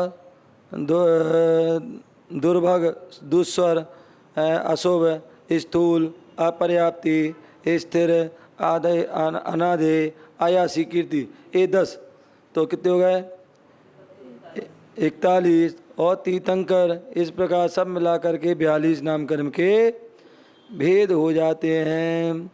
नाम कर्म 2 प्रकार से कहे जाते हैं, एक पिंड रूप और एक अपिंड रूप, मतलब जो है मूल और उत्तर। तो पिंड जो है कथन नाम से जो है कर्म के 42 भेद हैं, परंतु अपिंड रूप से कथन करने पर 93 भेद हो जाते हैं। समूह रूप से कथन करने को पिंड कहते हैं। क्या कहते हैं? समूह रूप से कथन करने को पिंड कहते हैं। जैसे मतलब जीव होते हैं क्या होते हैं? जीव होते हैं, अब ये पिंड रूप से गए। अब जीव कितने होते हैं? तो हम जो है संसारी, मुक्त, त्रस, स्थावर, संगी, असंगी, हैं, विकलत, सकलत आदि जो है क्या करते हैं हम, ये जो उसके उत्तर जो अपिंड रूप हो गए। तो समूह रूप से कथन करने को पिंड कहते हैं। जैसे गति कहने से एक भेद लेना, परंतु गति के भेद करने पर जो उसके चार भेद होते हैं उसे अपिंड रूप कहते हैं। गति आदि के रूपांतर भेद जोड़ने से नाम कर्म के 93 भेद हो जाते हैं। गति जिस कर्म के उदय से प्राणी दूसरे भाव या पर्याय को जाता है उसे गति नाम कर कहते हैं। और इसके चार भेद होते हैं, गति, नरक गति, त्रियंच गति, मनुष्य गति, देव गति। नरक गति जिस कर्म के उदय से प्राणी को नरक पर्याय प्राप्त होती है उसे नरक गति कहते हैं। और उसी प्रकार जो है त्रियंच गति है, जिस कर्म के उदय से त्रियंच गति होती है उसे त्रियंच गति। जिस कर्म के उदय से आत्मा को मनुष्य गति प्राप्त होती है मनुष्य गति। जिस कर्म के उदय से आत्मा को देव गति प्राप्त होती है उसे देव गति कहते हैं। जाति जिस कर्म के उदय से अनेक प्राणियों में अविरोधी समान अवस्था प्राप्त होती है उसे जाति नाम कर्म कहते हैं। और उसके 5 भेद हैं, एक इंद्रिय जाति, 2 इंद्रिय जाति, 3 इंद्रिय जाति, चतुरिंद्रिय जाति, पंचेंद्रिय जाति।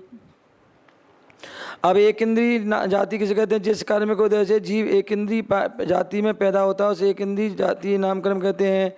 इसी प्रकार सब वेदों को जान ले गया। उसी पर आप उसमें जिस कर्म के उदय से जीव 2 इंद्रिय पैदा हो उसे 2 इंद्रिय जाति नामकरण कहते हैं। जिसमें जिस कर्म के उदय 3 इंद्रिय पैदा हो उसे 3 इंद्रिय जाति कर्म। और जिसमें 4 इंद्रिय जाति कर्म हो उसे 4 इंद्रिय कहते हैं। और जिस उदय कर्म के उदय से पंचेंद्रिय जिम्मत हो उसे पंचेंद्रिय जाति नामकरण कहते हैं।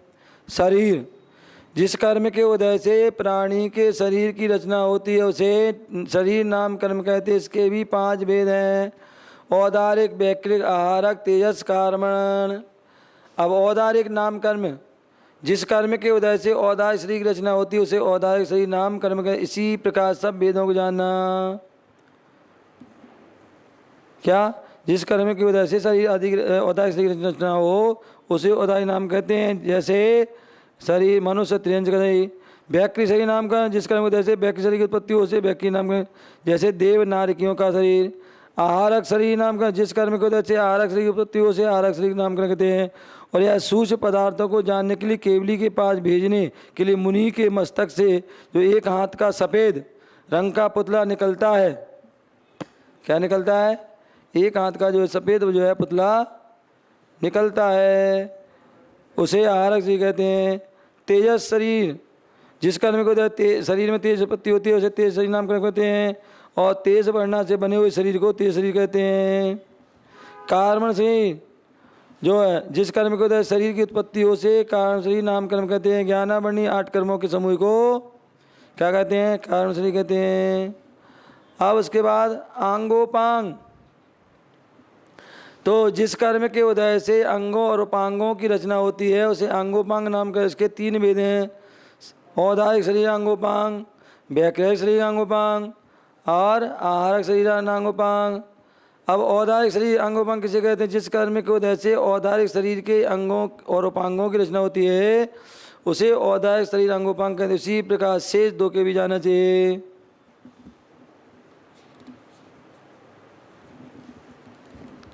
वैकृत शरीर अंगोपांग किसे कहते हैं? जिस कर्म को दे वैकृत अंगोपांग रचना हो से वैकृत अंगोपांग नामकरण कहते हैं। आहारक जो है अंगोपांग, तो जिस कर्म को दे आहारक अंगोपांग रचना हो से आहारक शरीर अंगोपांग कहते हैं।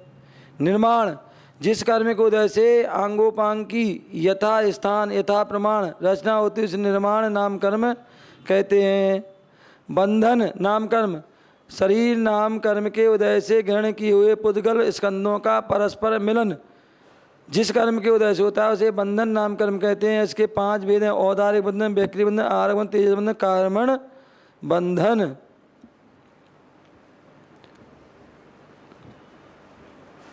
और औदारिक बंधन जिस कर्म के उदय से शरीर औदारिक शरीर के परमाणु दीवाल में लगे ईंटों और गारे की तरह छिद्र रहित परस्पर संबंध को प्राप्त होते हैं वह औदारिक बंध कर्म। इसी कर्म अन्य वेदों को भी जानना चाहिए।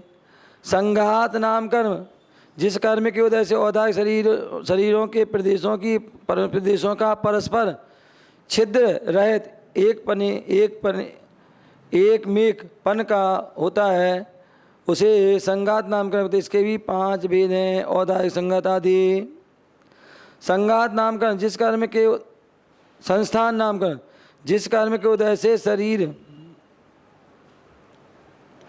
जिस कर्म के उदय जिस कर्म के उदय से शरीर का आकार बनता है उसे संस्थान नाम कर्म कहते हैं। और इसके 6 भेद हैं। समचतुर संस्थान, न्यग्रोध परिमंडल संस्थान, स्वाति संस्थान, कुब्जक संस्थान, वामन संस्थान और उंडक संस्थान। अब समचतुर संस्थान किसे कहते हैं? तो जिस कर्म के उदय से शरीर का आकार ऊपर तथा बीच में समान और समान विभाग में सांचे में ढले जैसा होता है उसे समचतुर संस्थान कहते हैं। क्या बोले? जिस कर्म के उदय से शरीर की आकृति बिल्कुल ठीक आकार से संतुलित बनती है उसे समचतुस्थान कहते हैं। और न्यग्रोध परिमंडल संस्थान, जिस कर्म के उदय से शरीर का आकार बट वृक्ष की तरह नाभि के नीचे पतला और ऊपर मोटा होता है उसे न्यग्रोध परिमंडल संस्थान कहते हैं। स्वाति संस्थान, जिस कर्म के उदय शरीर का आकार सर्प की बामी की तरह ऊपर पतला और नीचे मोटा होते हैं उसे स्वाति संस्थान कहते हैं। और आगे जो है कुब्जक, जिस कर्म के उदय से शरीर के बीच में भाग में बहुत पुद्गल का समूह इकट्ठा हो जाता है, पीठ कुछ उठी उठी सी हो जाती है उसे कुब्जक कहते हैं। कुब्बा, कोई को पीठ में कुछ ऊपर उठ जाता है तो कुब्जक।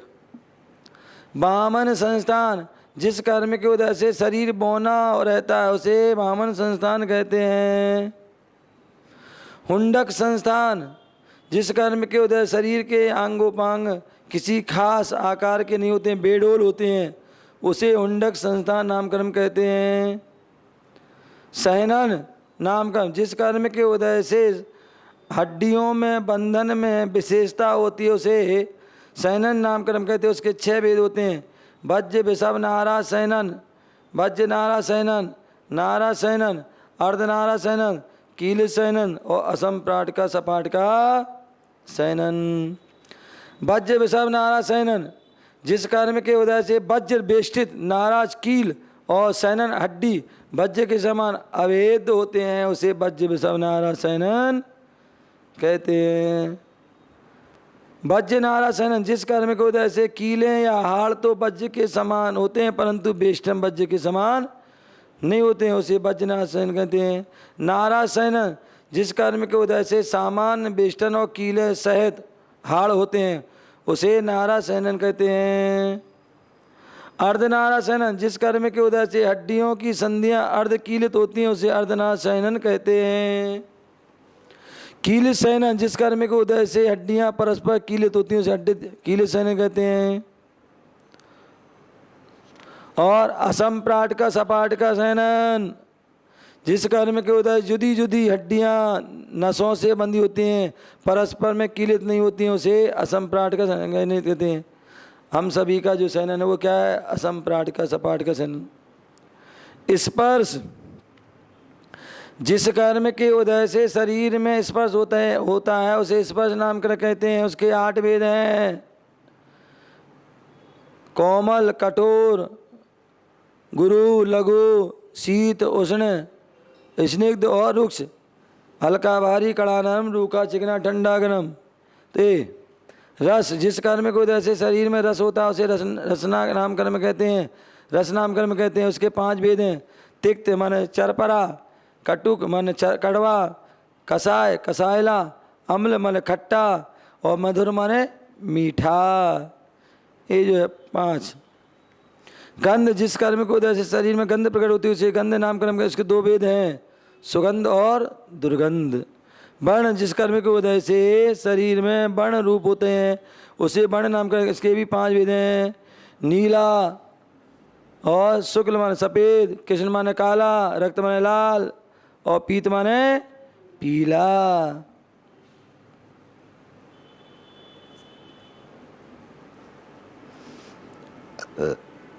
और वर्ण के बाद क्या है?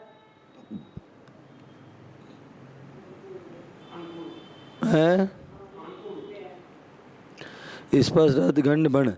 और अनुपूर्व जिस कर्म के उदय से विग्रह गति में मरण से पहले शरीर के आकार आत्मा के प्रदेश रहते हैं उसे अनुपूर्व नाम कर्म कहते हैं। इसके भी 4 भेद। नरक गत्यानुपूर्व, त्रिक गत्यानुपूर्व, मनुष्य गत्यानुपूर्व और देव गत्यानुपूर्व। क्या बोले?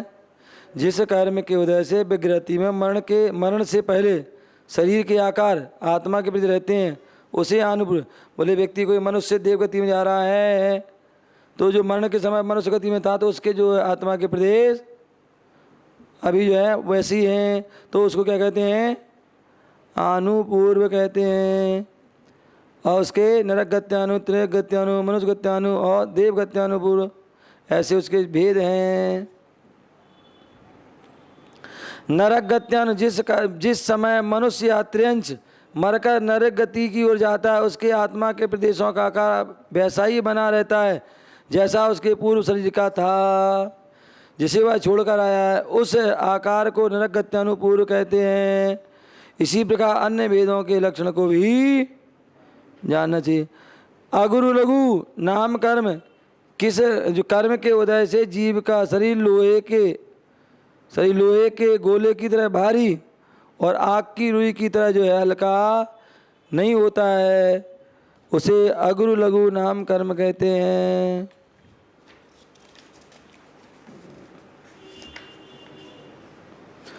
उपघात क्या है? उपघात जिस कर्म के उदय से अपने ही जो है घातक आंगोपांग होते हैं। क्या बोला है? जिस कर्म के उदय से अपने ही घातक अंगोपांग होते हैं जैसे गाय के सिंग हो गए, हाथी के अपने हाथी दांत हो गए या अपने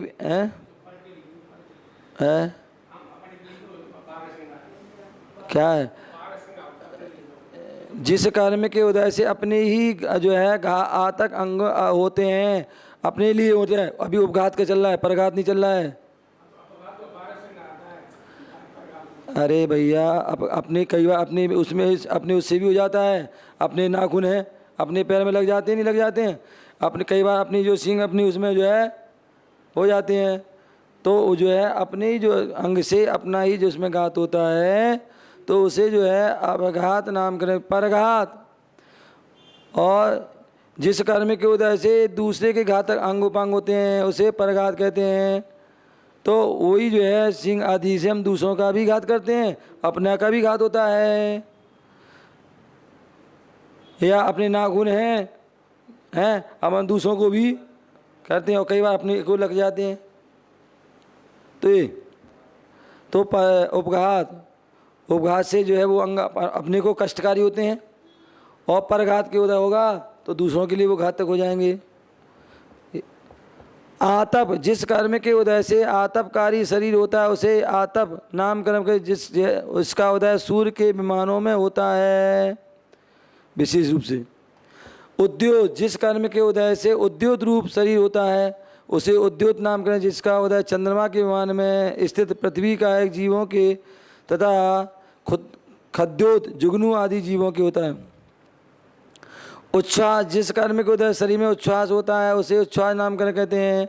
व्यायोगति जिस कर्म के उदय से आकाश में गमन होता है उसे व्यायोगति नाम कर्म कहते हैं। इसके 2 भेद हैं, प्रशस्त व्यायोगति और अप्रशस्त व्यायोगति। प्रत्येक शरीर जिस कर्म के उदय से एक शरीर का एक ही स्वामी होता है उसे प्रत्येक शरीर नाम कर्म कहते हैं। साधारण जिस कर्म के उदय से एक शरीर के अनेक जीव स्वामी होते हैं उसे साधारण नाम कर्म कहते हैं। त्रस जिस कर्म के उदय से 2 इंद्रिय आदि जीवों में जन्म होता है उसे त्रस नाम कर्म कहते हैं। स्थावर जिस कर्म के उदय से एक इंद्रिय जीवों में जन्म होता है उसे स्थावर नाम कर्म कहते हैं।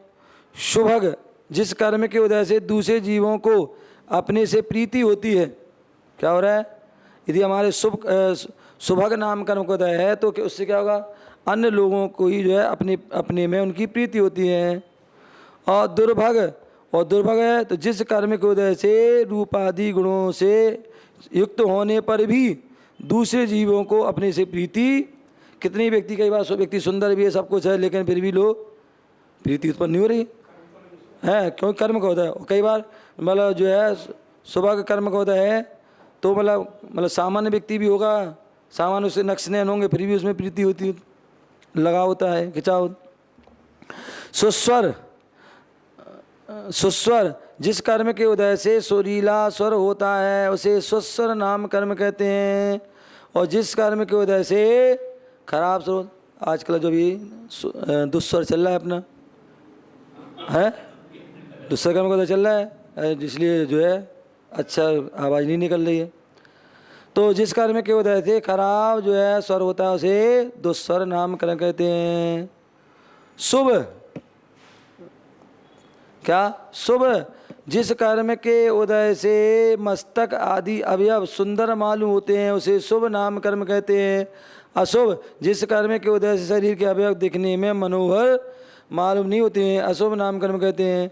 सूक्ष्म जिस कर्म के उदय से दूसरों को नहीं रोकने वाला और दूसरों से नहीं रुकने वाला शरीर प्राप्त होता है उसे सूक्ष्म शरीर नाम कर्म कहते हैं। और स्थूल जिस कर्म के उदय से दूसरे को रोकने वाला और दूसरे से रुकने वाला स्थूल शरीर प्राप्त होता है उसे क्या कहते हैं? बहादुर शरीर नाम। हम सभी का शरीर क्या है? बहादुर है। हम दूसरों से रुक भी जाते हैं, दूसरों को रोक भी लेते हैं, हैं? नहीं, स्थूल अपना भी शरीर तो स्थूल है, एक इंद्रिय होता है, लेकिन जो है वैसे भी तो एक है, वैसे सामान्य क्या कहते हैं? स्थूल बड़ा है ना, है, और सूक्ष्म जो छोटा है। बोले मनुष्य का शरीर क्या है? स्थूल है। मच्छर का शरीर क्या है? सूक्ष्म है कि नहीं है? है? हाँ हाँ, वैसे तो है, लेकिन जो अपेक्षा से जो है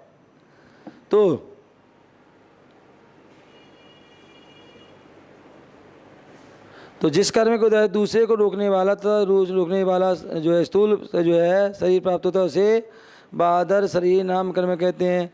पर्याप्ति जिस कर्म के उदय से अपने योग पर्याप्तियाँ पूर्ण होती हैं उसे पर्याप्ति कहते हैं। और अपर्याप्ति जिस कर्म के उदय से जीव के एक भी पर्याप्ति पूर्ण नहीं होती हैं उसे अपर्याप्ति कहते नाम कर्म कहते हैं। स्थिर जिस कर्म के उदय से शरीर की धातुएं रस, रुधिर, मांस, मेजा, हाड़, मज्जा, शुक्र, ये क्या होगा? सप्त धातु हैं। तो ये धातु और उपधातुएं वात, पित्त, कफ, श्राद्ध, स्नायु और चाम, जठराग्नि आदि अपने स्थान में स्थिरता को प्राप्त होती हैं उसे स्थिर नाम कर्म कहते हैं। अस्थिर जिस कर्म को जैसे शरीर की धातु हैं अपने जो है स्थिर नहीं रहती हैं उसे अस्थिर नाम कर्म कहते हैं। हाँ हाँ। तो आधे जिस कर्म के उदय शरीर में प्रभाव होती है उसे आधे नाम कर्म कहते हैं। अनाधे जिस कर्म के उदय शरीर में प्रभाव नहीं होती है उसे अनाधे कहते हैं नाम कर्म। यशा कीर्ति जिस कर्म के उदय से संसार में जीव की प्रशंसा होती है उसे यशा कीर्ति कहते हैं। और अयशा कीर्ति जिस कर्म के उदय से संसार में जीव की निंदा होती है उसे अयशा कीर्ति कहते हैं।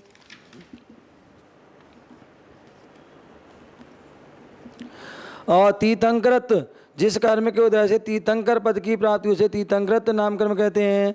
नाम कर्म किसे कहते हैं? जो कर्म प्राणियों को तरह तरह के शरीर, अंगोपांग, आकार, रूप, रूपांतर, स्वरूप परिमाता करता या बदलता है उसे नाम कर्म कहते हैं। नाम कर्म के दृष्टांत समझाइए। जिस प्रकार कोई चित्रकार अनेक प्रकार के चित्र बनाता है, कभी मनुष्य का, कभी बैल का, कभी किसी का हाथ लंबा के आदि, उसी प्रकार नाम कर्म जो है इस प्राणी को कभी मनुष्य, कभी घोड़ा, कभी कोड़वा, कभी घोड़ा आदि अनेक रूप परमाता है। हमारे आँख, कान, शरीर आदि सब नाम कर्म के उदय से ही बने हैं। अब गोत्र कर्म के भेद। उच्चई नीचरस्य उच्च गोत्र और नीच गोत्र। जिस कर्म के उदय से प्राणी उच्च या नीच कुल में होता है उसे उच्च गोत्र कर्म कहते हैं। उच्च गोत्र जिस कर्म के उदय से प्राणी के लोकमान उच्च कुल में जिसका जन्म होता है उसे उच्च गोत्र कर्म कहते हैं। नीच गोत्र जिस कर्म के उदय से प्राणी का निंद कुल में नीच कुल में जन्म होता है उसे नीच कुल में कर्म कहते हैं गोत्र कर्म। गोत्र कर्म का बंध किन गुण स्थानों तक होता है? तो नीच गोत्र कर्म का बंध प्रथम गुणस्थान द्वितीय गुणस्थान में होता है तथा उच्च गोत्र कर्म का बंध प्रथम गुणस्थान से लेकर 10वें गुणस्थान तक होता है। नीच गोत्र कर्म का उदय किन गुणस्थानों तक होता है? तो नीच गोत्र कर्म का उदय प्रथम गुणस्थान से लेकर 5वें गुणस्थान तक होता है। गोत्र कर्म को दृष्टांत द्वारा समझाई। जिस प्रकार कुम्हार छोटे बड़े बर्तन बनाता है उसी प्रकार गोत्र कर्म इस जीव को उच्च नीच गोत्र कुल घराने में प्राप्त कराता है। अंतराय कर्म दान लाभ भोगो भोग वीर्याणाम। बोले अंतराय कर्म के जो है 5 विधि हैं। दान अंतराय, लाभ अंतराय, भोगांतराय, उपभोगांतराय और वीर्यांतराय। ये 5 उसके जो है वेद हैं। दानांतर जिस कर्म को दे दान की इच्छा रखता हुआ भी प्राणी दान नहीं कर पाता उसे दानांतराय कर्म कहते हैं। इसी प्रकार अन्य भेद भी लक्षण जानना चाहिए। लाभांतर जिस उदय से प्रयत्न करने पर भी लाभ की प्राप्ति ना हो उसे लाभांतर। भोगांतर जिस कर्म के उदय से भोग वस्तु प्राप्त भोग वस्तु होते हुए भी भोग ना सके उसे भोगांतराय। उपभोगांतराय उपभोग वस्तु होते हुए भी उपभोग ना कर पाए उसे उपभोगांतराय। और भोग उपभोग किसे कहते हैं इसको अपन पहले पढ़ चुके हैं। जो एक बार भोगा जाए उसे भोग, उसे बार भोगा जाए उसे भोग। वीर्यांतर किसे कहते हैं? जिस कर्म की वजह से बल प्राप्ति साधन मिलने पर भी बल शक्ति ना हो उसे वीर्यांतर कहते हैं। और स्थिति जो है कितने वेद हैं उसके? स्थिति के 2 जगन उत्कृष्ट और जगन। उत्कृष्ट स्थिति जो है किसे कहते हैं? एक समय के बंधे हुए कर्मों का आत्मा के साथ अधिक से अधिक काल तक संबंध उत्कृष्ट स्थिति बंधे। जगन एक समय के बंधे हुए कर्मों का आत्मा के साथ कम से कम काल तक संबंध हो उसे जो है जगन स्थिति बंध कहते हैं।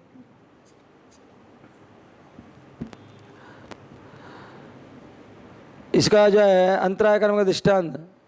जिस प्रकार किसी सेठ ने एक पाठशाला को 10,000 रुपया देने की आज्ञा किंतु मुनीम कुछ गड़बड़ करके वह रुपया न देकर विघ्न डाल देता है इसी प्रकार अंतराय कर्म के अच्छे कारण विघ्न किया करता है। स्थिति बंध का वर्णन। अब जो है जो ये कर्म बताए इनकी स्थिति बंध कैसे होती है? तो बोले आदि तृष्णा मंत्रायस्य त्रिंशत सागरूपम कोटि कोट्या परा स्थिति। हाँ बोले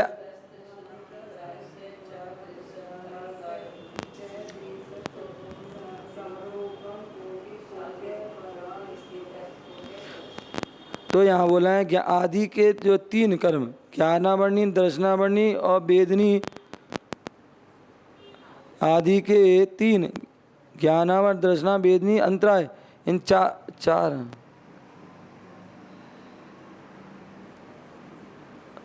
आदि के ज्ञानावर्ण दर्शना वेदनी अंतराय इन 4 कर्मों की उत्कृष्ट स्थिति 30 कोड़ा कोड़ी सागर है। और इस उत्कृष्ट स्थिति का बंध कौन करता है? संगी पंचेंद्रिय पर्याप्त मिथ्या दृष्टि के ही होता है। जो आदि के जो ज्ञानावर्णी दर्शनावर्णी वेदनी और अंतराय आदि के 3 इसलिए आदि के 3 आदि तस्त्रसा और मंत्राय से 6 तो इसलिए आदि के ज्ञानावर्णी दर्शनावर्णी वेदनी और लास्ट का अंतराय। इन 4 कर्मों की उत्कृष्टि कितनी है?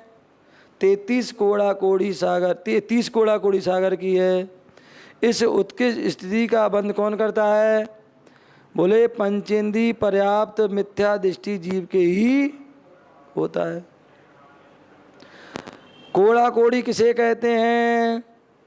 1 करोड़ में 1 करोड़ का गुणा करने पर जो है क्या होता है? कोड़ा कोड़ी हो जाता है। अब सागर किसे कहते हैं? तो 10 कोड़ा कोड़ी अद्धा पलों का एक सागर होता है। कितना होता है? 10 कोड़ा कोड़ी अद्धा पलों का एक सागर होता है। मोहिनी कर्म की उत्कृष्टि कितनी है? तो सप्तिर मोहिनी यस्य, सप्तिर, हाँ, तो मोहिनी कर्म की उत्कृष्टि कितनी है? 70 कोड़ा कोड़ी सागर। तो यहाँ पर बताई थी पहले, कोड़ा कोड़ी किसको बोले? 1 करोड़ में 1 करोड़ गुणा करने पर गुणनफल जो होता है क्या होता है? गुणा करने पर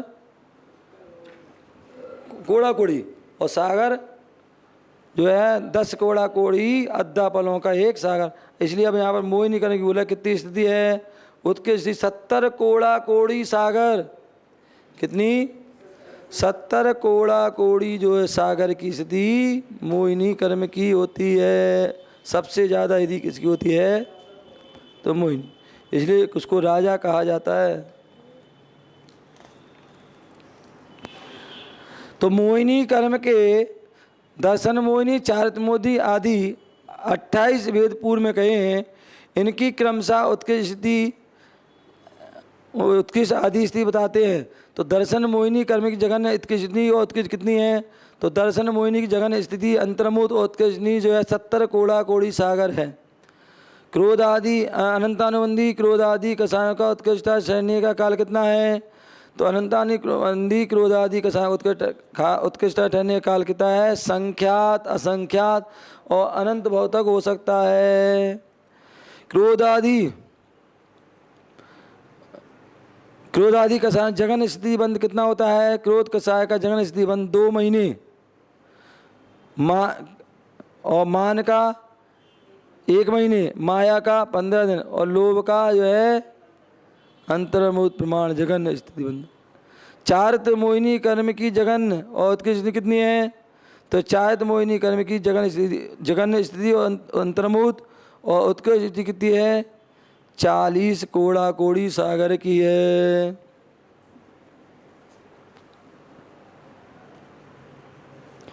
अब बोले हैं गोत्र कर्म। विंशतिर नाम गोत्र्यो, विंशतिर नाम गोत्र्यो। गोत्र और नाम कर्म की उत्कृष्टि कितनी है? तो नाम कर्म और गोत्र कर्म की स्थिति है उत्कृष्ट 20 कोड़ा कोड़ी सागर की होती है। गोत्र कर्म की जगन स्थिति कितनी है? तो गोत्र कर्म नीच गोत्र की जगन स्थिति 8 मुहूर्त और उत्कृष्ट 20 कोड़ा कोड़ी सागर। उच्च गोत्र की जगन स्थिति 8 मुहूर्त और उत्कृष्ट जो है 10 कोड़ा कोड़ी सागर। आयु कर्म की उत्कृष्ट स्थिति कितनी है? 33 सागरोपमा पमान्या ईशः, 33 सागरोपमान्या ईशः।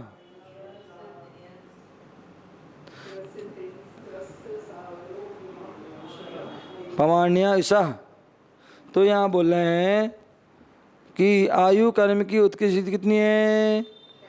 तो 33 सागर, चाहे वो नरक की हो और चाहे वो देवों की हो। कितनी है उत्कृष्ट? 33 सागर। आयु कर्म की जगन स्थिति और उत्कृष्ट कितनी कितनी है? देव और नरक आयु की जगन 10,000 वर्ष की है और उत्कृष्ट 33 सागर की है। मनुष्य 53 की जगन आयु अंतर्मुत की है और उत्कृष्ट 3 पल्ल की होती है। अब वेदनी कर्म की जगन स्थिति कितनी है? अपरा 12 मुहूर्ता वेदनीय से। वेदनी कर्म की जगन स्थिति कितनी है? 12 मुहूर्त। कितनी है? 12। कितना हो गया? 12। वेदनी कर्म जगन स्थिति 12 मुहूर्त अर्थात 9 घंटे 36 मिनट।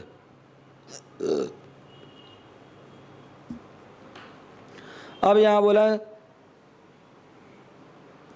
नाम गोत्र यो नाम गोत्रो रष्टौ।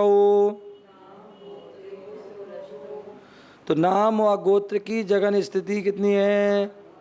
8 मुहूर्त की है, क्योंकि यहाँ पर जो हमने 16वें सूत्र में नाम और गोत्र की उत्कृष्टि जानी थी, अब यहाँ जगन स्थिति तो कितनी है? 8 मुहूर्त की। शेष 5 कर्मों की जगन स्थिति कितनी है? शेषाणा मंत्र मुहूर्ता, शेषाणा मंत्र मुहूर्ता। तो यहाँ बोला शेष ज्ञानावर्णी, दर्शनावर्णी, मोहिनी, आयु, इस और क्या है? शेष जो है ज्ञानावर्ण, दर्शनावर्ण, मोहिनी, अंतराय और आयु, इनकी जो है जगन स्थिति कितनी है? अंतर मुहूर्त की है। अब अनुभव का लक्षण, अनुभव अनुभाग बंध का लक्षण क्या है? तो विपाकोनुभवा, विपाकोनुभवा। हाँ, तो विपाक अर्थात विविध प्रकार के फल देने की शक्ति का पढ़ना ही अनुभव है। ना विविध विशेष नाना प्रकार के पाक उदय को विपाक कहते हैं, और इस विपाक को ही अनुभव या अनुभाग बंध कहते हैं। नोट, शुभ परिणामों की अधिकता होने पर शुभ प्रकृतियों में अधिक और अशुभ प्रकृतियों में हीन अनुभव होता है, तथा अशुभ परिणामों की अधिकता होने पर अशुभ प्रकृतियों में अधिक और शुभ प्रकृतियों में हीन अनुभाग होता है।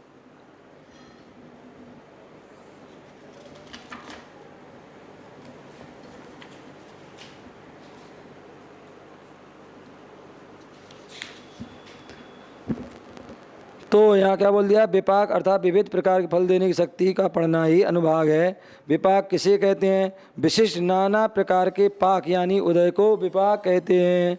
अनुभाग के कितने भेद हैं? अनुभाग के 2, स्वामुख से और परमुख से। स्वामुख फलोदय किसे कहते हैं? जो कर्म जिस प्रकृति रूप बंधे उसका उसी रूप से उदय आकर फल देना, स्वाफल स्वामुख फलोदय है। और परमुख फलोदय किसे कहते हैं? जो कर्म जिस प्रकृति रूप बंधे उसका उससे अन्य प्रकृति रूप फल देना, ये परमुख फलोदय है। स्वामुख से अनुभाग किन किन प्रकृतियों का होता है? तो सब मूल प्रकृतियों का अनुभाग स्वामुख से ही होता है। आयु, दर्शन वेदनी, चारित मोहिनी, इनका अनुभव स्वामुख से ही होता है। नरकायु के मुख से त्रियंचायु या मनुष्यायु का विभाग नहीं होता है। दर्शन मोह, चारित मोह से और दर्शन मोह, चारित मोह, दर्शन मोह रूप से ही विपाक को प्राप्त नहीं होता। क्या बोले? दर्शन मोह, चारित मोह रूप से और चारित मोह, दर्शन रूप से उसका विपाक ऐसा नहीं होता है। परमुख से उदय किन प्रकृतियों का होता है? तो आयु, दर्शन मोहिनी, चारित मोहिनी के सिवा तुल्य जाति प्रकृतियों का अनुभव परमुख से प्रवृत्त होता है। इस प्रकार अब 22वां अनुभाग बंध कर्म के नामानुसार होता है। अनुभाग बंध कर्म के नामानुसार होता है। सा यथा नाम, वह अनुभाग बंध कर्मों के नामानुसार ही होता है। कर्मों का फल कैसा होता है? जिस कर्म का जैसा नाम है उसके अनुरूप ही उसका फल होता है। जिस कर्म का जैसा नाम वैसा ही उसका अनुभाग बंध होता है। जैसे ज्ञानावर्ण कर्म में ज्ञान को रोकना, दर्शनावर्ण कर्म दर्शन को रोकना आदि। तो ज्ञानावर्ण कर्म का विपाक क्या है? तो ज्ञानावर्ण कर्म के जो है 5 भेद हैं, उनका फल उस ज्ञान का अभाव करना, ज्ञानावर्ण का विपाक, ज्ञानावर्ण का कर्म का फल ज्ञान शक्ति का आच्छादन करना। उसी प्रकार दर्शन शक्ति का आच्छादन करना दर्शनावर्ण कर्म का फल है। वेदनी कर्म का फल सुख दुख प्रदान करना।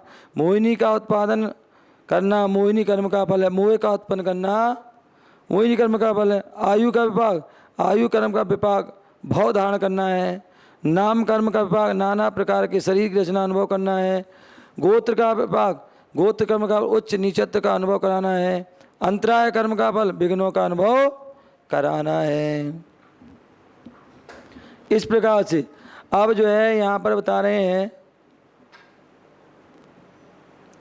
कि जो 8 कर्म हैं, उन 8 कर्म की 148 प्रकृतियाँ होती हैं, उनको 4 भागों में बांटा गया है। क्या?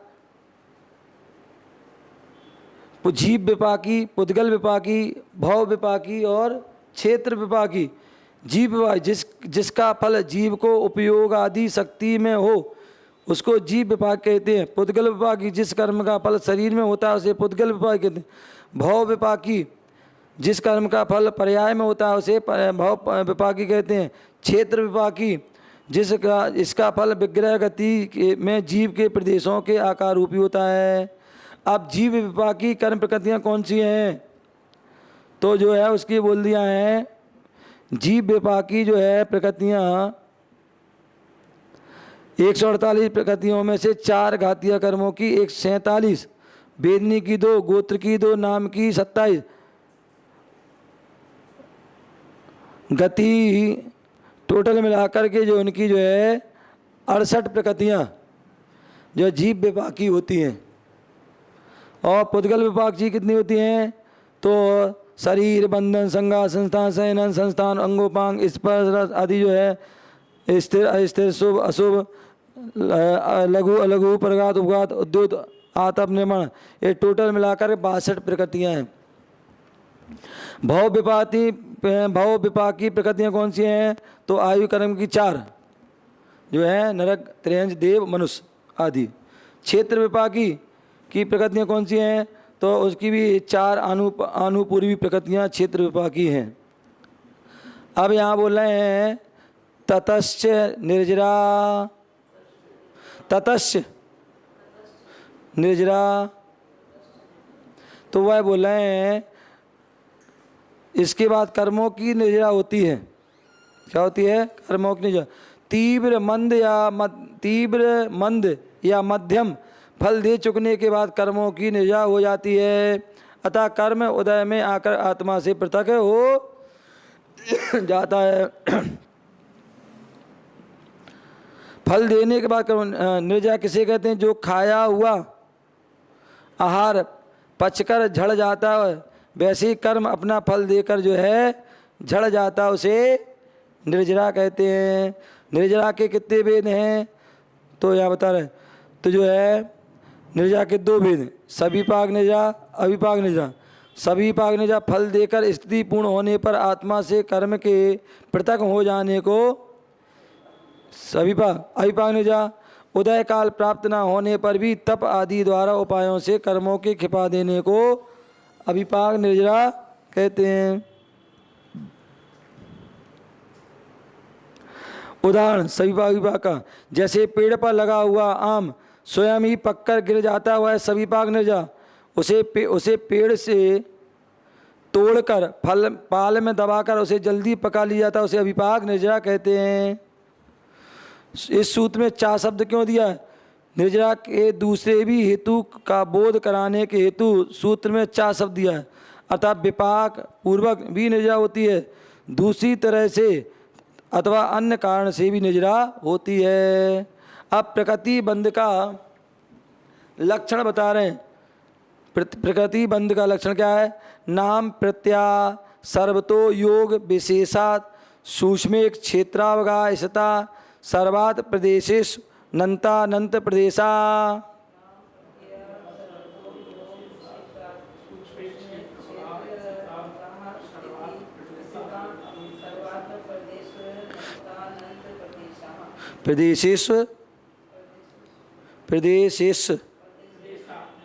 प्रदेशेषु नंतानंत प्रदेशा।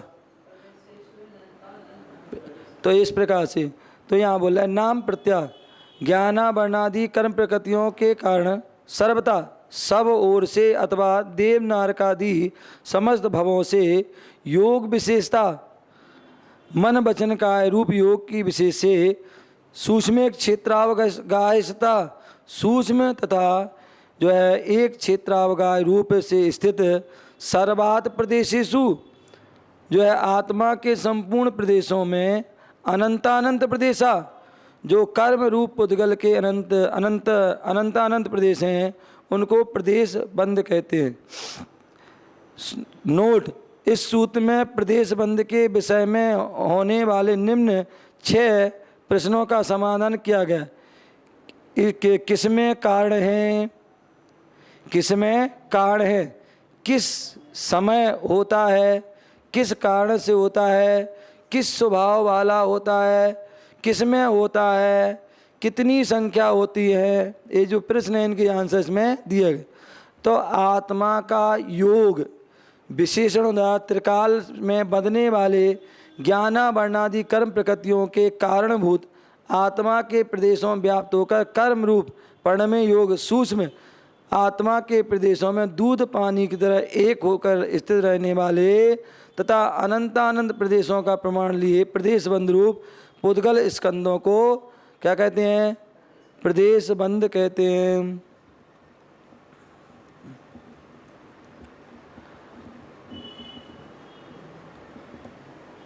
नाम प्रत्यय किसे कहते हैं? बंध को प्राप्त होने वाले पुद्गल को नाम प्रत्यय कहते हैं। अतः नाम ही है प्रत्यय या कारण जिसका उसको क्या कहते हैं? नाम प्रत्यय कहते हैं। जैसे ही वे बनते हैं वैसे ही आयु कर्म को छोड़कर शेष 7 कर्म रूप को हो जाते हैं। और यदि उस समय आयु का बंध काल है तो 8 कर्म रूप हो जाते हैं। कहते हैं जो है 8 कर्म होते हैं, 7 कर्म का निरंतर बंध होता है। 8 जो आयु कर्म का जो है वह एक साथ भी हो सकता है, अन्यथा जो है आयु के त्रिभाग में होता है। और उसमें भी नहीं हुआ तो उसके फिर 8 भेद हो जाते हैं। उनमें भी नहीं हुआ तो आयु के अंत में अंतर्मूर्त में जो है कोई ना कोई आयु का बंध जरूर हो जाता है। वे सब भवों में बनते हैं, ऐसा कोई भव नहीं, और एक भव में ऐसा कोई क्षण नहीं जब कर्म नहीं बनता है। वे कर्म कैसे बनते हैं? वे योग विशेष से बनते हैं। योग किसे कहते हैं? मन वचन काया के निमित्त से आत्मा के परिसंध को योग कहते हैं। उन कर्मों का स्वभाव कैसा होता है? तो ये बनने वाले सभी पुद्गल सूक्ष्म होते हैं, बादर नहीं होते हैं। बनने वाले कर्म रहते कहाँ हैं? वे एक ही क्षेत्र में अवगाह करने वाले होते हैं, ना कि क्षेत्रांतर में भी अवगाह करने वाले। स्थितिशील कर्मों का बंध होता है। गतिशील स्कंद चलायमान होने से बंध को प्राप्त नहीं होते हैं। सभी कर्म प्रकृतियों का योग पुद्गल जीव के संपूर्ण प्रदेशों में बनते हैं। ऐसा नहीं है कि जीव के कुछ प्रदेशों में ही बंद होता है और कुछ में बंद के बिना रहते हैं। आत्मा का एक प्रदेश अनंत अनंत कर्म प्रदेशों के द्वारा बद्ध है। प्रत्येक प्रदेश में प्रति समय अनंतानंत पुद्गल स्कंद बंद रूप होते हैं। अब आगे पुण्य प्रकृतियाँ कौन सी हैं? सद वेद सुवायुर नाम गोत्राणी पुण्यम।